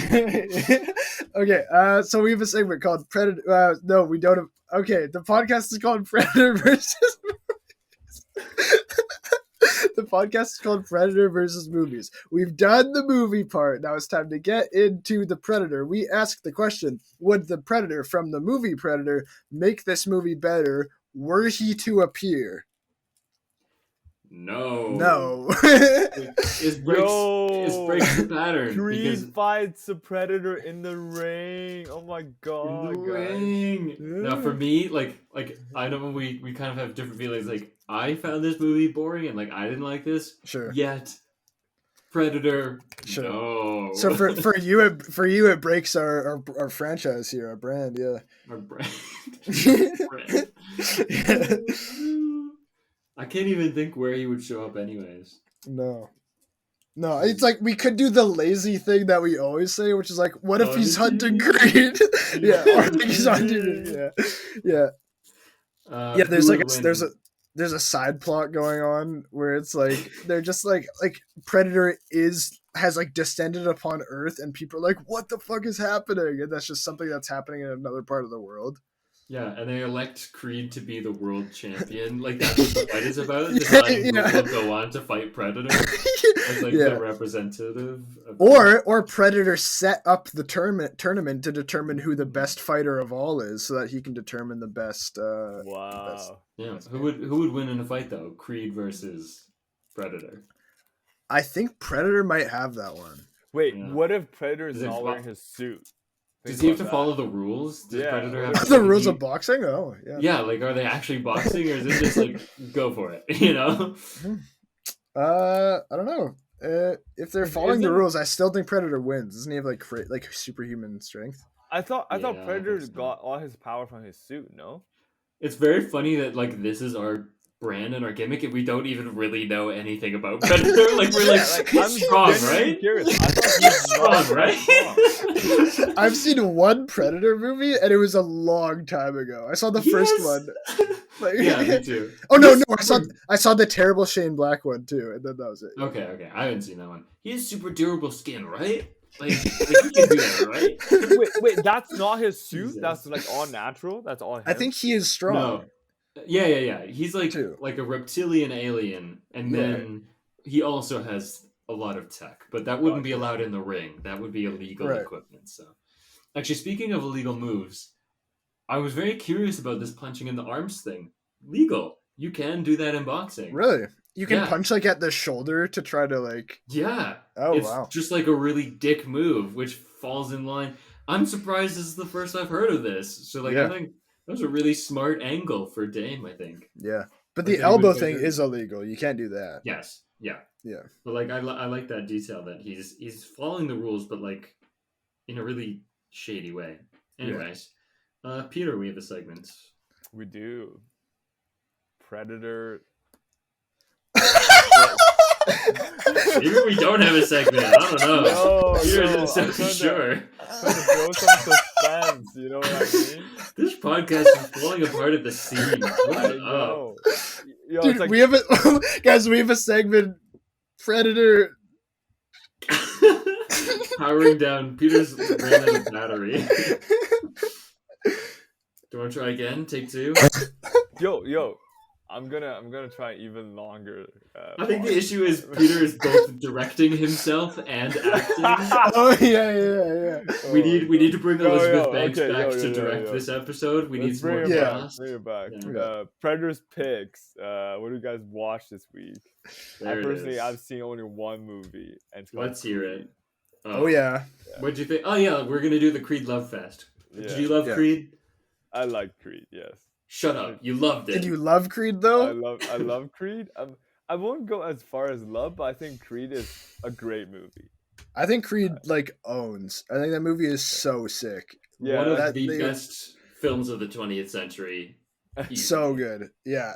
So good. Just awesome. Just like hits. Yeah. Just like hitting so many things. Yeah, so I well. think it has a lot, right? Like it's got the funny, it's got like the It's got badass. the funny. Yeah. Yeah. You know, it has a lot, and also like the result. I thought the result is very fitting. Yeah. It's like it's literally his second pro fight, and he's like punching way above his weight, and Yeah. able to get like an almost victory, even though he ended in defeat. So I will was say really that on that point, yeah. like spoilers for Rocky, but like that's how Rocky 1 ends. So, Oh like, really? Yeah, it is No just a mirror of way, the first Rocky film. Okay. So they're not like inventing the wheel there, but Yeah. I do agree. Like for the story, yeah, Yeah. they're But doing they still Rocky do such a again. good job of setting it up that it's Yeah. like you can't be mad Yeah. at it at all. And also, Oh, the man. other thing is just you don't really need much to enjoy this movie. It's not like you have to know the Rocky lore. Yeah. You just No. know it's like, Yeah. hey, Rocky is like this famous boxer, and Yeah. most people have heard about Rocky. So, Right. so I thought that was great. And then the other thing that I really love about this movie is like you really see this journey, like from like basically a street fighter almost, you know, like a fighter in like the less pro leagues, like he's fighting in Mexico, he's fighting like Yeah. all over the street, to how does he evolve and grow into a full-on fighter? What does he need to learn? What does he need to sort of cope with? And I thought that was really great. Like I said, like I watch these movies to not only like see badass fighting scenes, but also to relate to the boxers, both you know, emotionally, like what are they going through, like to prove that they're still human. And I think Creed did a much better job compared to Creed 3, you know, I to 100% agree. to really show the vulnerability of these boxers. So I thought it was fantastic. I actually think there's so much going on in Creed 2. Like I think like there's so many scenes that accomplish so much in terms of I fleshing know. out internal conflict and fleshing out social conflict and fleshing out external conflict. Like again, I mentioned this last time when I talked about it, like just the little moment where like Creed is standing alone in the kitchen, and he's like, "I'm gonna fight the heavyweight champion of the world," and he like has this It burst of takes a energy, moment. Yeah, and then it subsides immediately, and no one's even there, and it's like just great moments like that. I was also forgetting, like, I meant to mention this last time. There's a great shot near the end where it's a 2 shot of Rocky and Creed standing. They've got to the top of the stairs and they're looking out at the city. And Creed is like in the middle and Rocky is like to the right side of frame, and the left side of frame is empty. And it's like this idea of like it's his story now. Like Creed has stepped into the spotlight. And it's like just subtle things like that are like just so great about that movie. It's I think it's a great movie. Yeah. Having seen Rocky after, because I did watch Creed first, it is very apparent that it is just the same story with a new coat of paint. But like, wow. Okay. They're very similar, but like it does it so much better. like Rocky being like one of the first blockbusters, hugely successful. I think Academy Award winning. Like I'm pretty sure it won Best Picture, and then like Creed blows it out of the water for me. At least. It's a phenomenal film. And also, it really makes you root for the characters, you know. Oh yeah. I was 100% like, yo, let's go. Like, you know, when Rocky hopped on board, it's like, yo, let's go. And then when Rocky's sick, I'm just like, oh no, I hope he's okay, you know. Yeah. And like eventually, when you're in the ring, like you feel like you're one of the audience member, you're actively cheering Creed on, you know. I thought that was fantastic. It's a very emotionally satisfying film, I'd say. Yeah. Aiden, what have you been watching? I think the only thing that I have watched is that I've started watching a show called The Wire, which is an HBO show from the 2000s. And it's very, very good so far. I started watching it because one of my professors talks about it a lot as being like a very well-written show.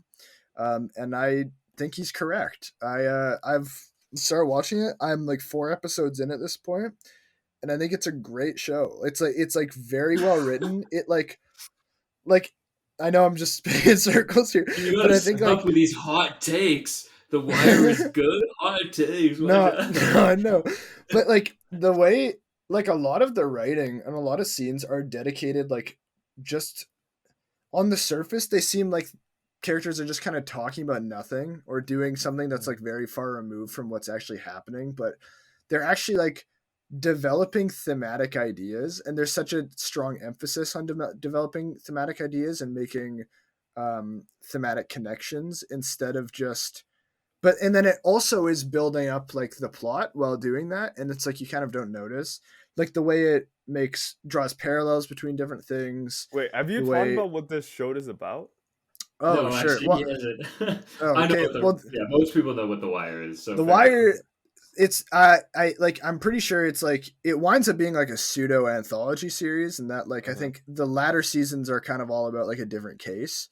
But season 1 is about, there's like a big drug dealer who like kind of runs this big area of the town named Avon Barksdale, and the police know like nothing about him, and they have like nothing on him, and for like various political reasons there's this like shitty task force that's assembled to like stop him, but they don't really want to stop him. They just want to like prove that they did something to it just so that like they can get a certain judge off their back. But accidentally there are a few good cops like that are good at their job in the unit, and so they're trying like really hard to like finish this case. So it's like navigating like the red tape of the legal and like police system, and also like the world of the drug trade, and like it's drawing parallels between those two things, and like showing how people at different levels on both sides are kind of the same thing in different ways. And it's like it's a pretty sick show so far. I'm excited to see how it goes.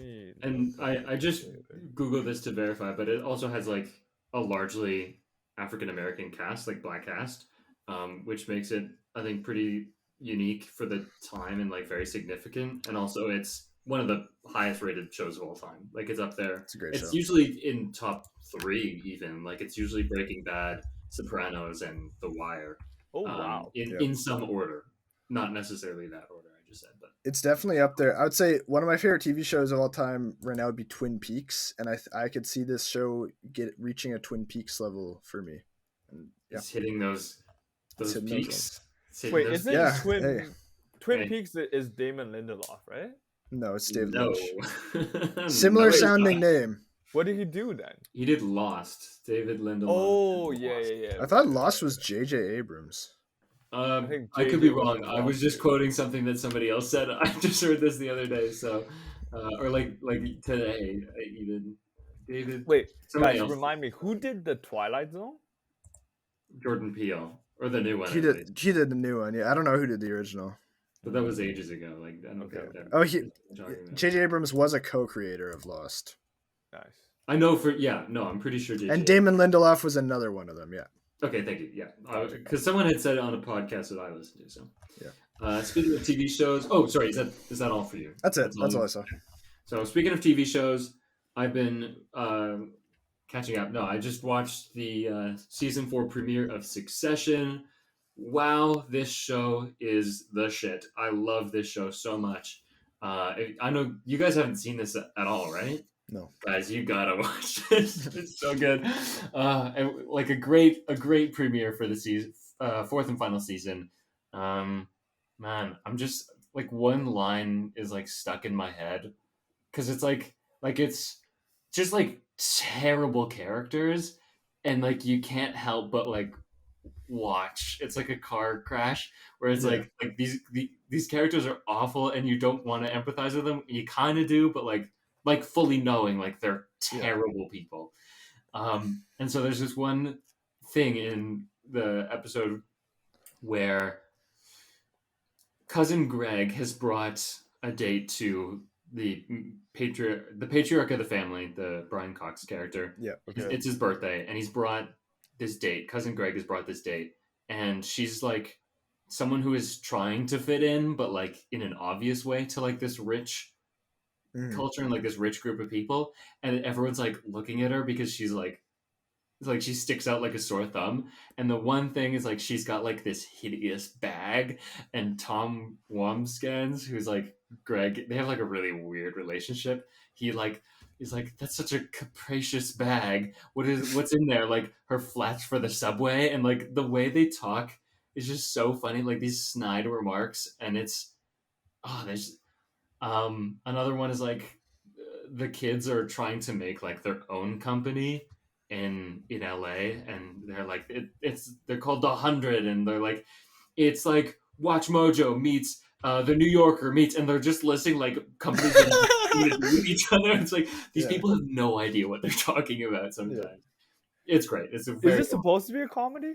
It's not, right? Yeah. Oh, No, it is a comedy. It's like a satire. So it's like it's not like sitcom laughter. It's very like dark things that are happening, or very serious tone. But like Barry, or is it more? No, not like Barry.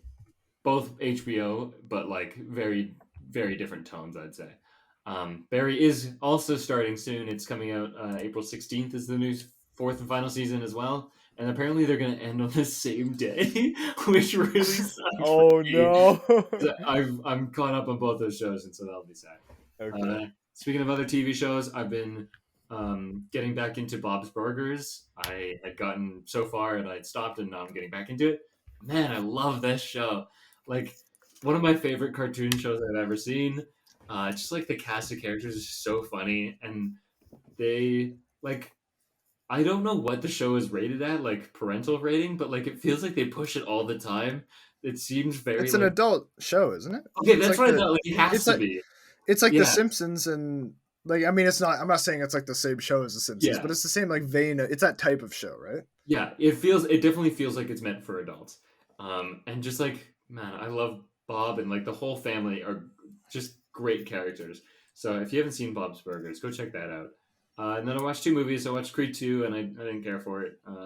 It had its moments, but I think it's the weakest of the Rocky movies I've seen. And then I watched the sequel, sort of. No, that's a lie. Another film from the guy who killed Captain Alex. Oh my god! Oh, yeah. Yeah. Well, like friend of the show, Sasha, we've decided we're just gonna watch the Trash Cult Tuesdays from now on. We're just gonna go see them because they're fun. It's fun to go. Yeah. Like the environment is fun doing that. Yeah. Next month is Slumber Party Massacre 1 and 2. Sure. So I'm gonna go check those out. But Bad Black was pretty fun. It wasn't as good as Who Killed Captain Alex, like probably a full star step down. But it does have a lot of the same charm to it. I do think the comedy's still there. They brought the MC guy. Oh, the DJ's back. Video Joker's back. But yeah, I think it's too serious for its own good. Like and maybe also like kind of knows what it is now because it's like 6 years after the first one. So I don't know. Didn't work for me as quite as well, but still a good time. Did we find out who killed Captain Alex though? I will not reveal. Okay. Next week we're gonna be doing Air, the movie on the Nike Jordan story. No, I'm kidding. I have no interest. That is like I know. It's like that specific brand of movies that are like dad core are like the least interesting thing. Like, there's so many this year. Yeah. Like I don't know if I said it on the pod, but Air, Tetris, Pinball, Flaming Hot Cheetos, Blackberry. Flaming Hot Cheetos? Or is that a joke? No. there is a docudrama about the person who came up with the idea, who was a janitor who came up with the idea of making Flaming Hot Cheetos. That's wild. Movie that is about guy who made new product is like I was like, okay. And I feel like they're all like from the same time period as well. Like they're all 80s. Yeah. Like, it's catering a very specific person. Anyways, we're probably actually going to do the Super Mario movie. You guys are in agreement because like I really want to see this. I want to see it too. I gotta see it. Time. What else are we gonna see? I'm probably Peter. gonna What watch, else? I'm probably gonna watch Dungeons and Dragons. To be honest, it looks pretty this good. Week. You can go watch Air, and we'll talk about different movies. We'll be like, yeah, Super Mario was great, and Peter will be like, yeah, there was a significant lack of Mario in my movie, but sure. Anyways, if you like us, go check us out on Twitter or Instagram at Predator v Movies. We just kind of like comment on the news and stuff. If you like my opinions on movies, go check me out on Letterboxd at _AlexGordon_. I write reviews. I also am on Letterboxd. That's 810sunny. That's 810SONNY. My name is Wombo. I also leave reviews sometimes. Wait, Aiden, I'm curious. Before we get into that, did you gain any new followers because of this podcast? I don't think so. I think I've gotten like 2 since the beginning of the podcast. No one listens to this. No one listens to this. Especially to this part. Like, no one gets this part. Yeah, they should have checked out by this point. Yeah. Peter, do you have anything to plug? Aiden? No, you have to answer the question first. Aiden, should I plug anything? Do you have anything to plug? Don't plug anything. What is the agreement, Aiden? Don't plug anything. Don't plug anything? Well, I can't, you just have to answer the question, though. Do you have anything to plug? I don't. Okay, guys. You know what that means? You know what that means? You guys are contractually bound to review the podcast because Peter did not. Did we talk about we finally got a rating on Spotify? I don't think we did. Peter's correct. We finally have, and I'm just going to confirm that we haven't gotten more popular, but we have at least 10 5-star reviews. Let's go.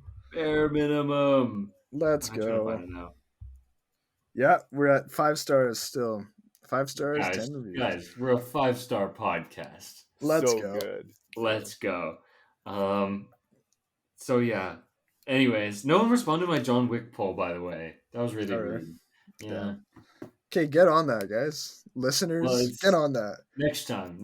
All three of you need to get on that. Yeah. Speaking of all 10 of you, apparently. There's a few more than 10, but anyways, should we do a comment or a question for this episode? If they're still here. Best Rocky? Best Rocky. Best Rocky Creed? Yeah, do that. Anyways, leave a review and tell us your favorite Rocky. Until next time, I'm Alex. I'm Peter. I'm Aiden. And this was Predator vs. Movies. See you later. Stop trying to change it. I'm bringing it back.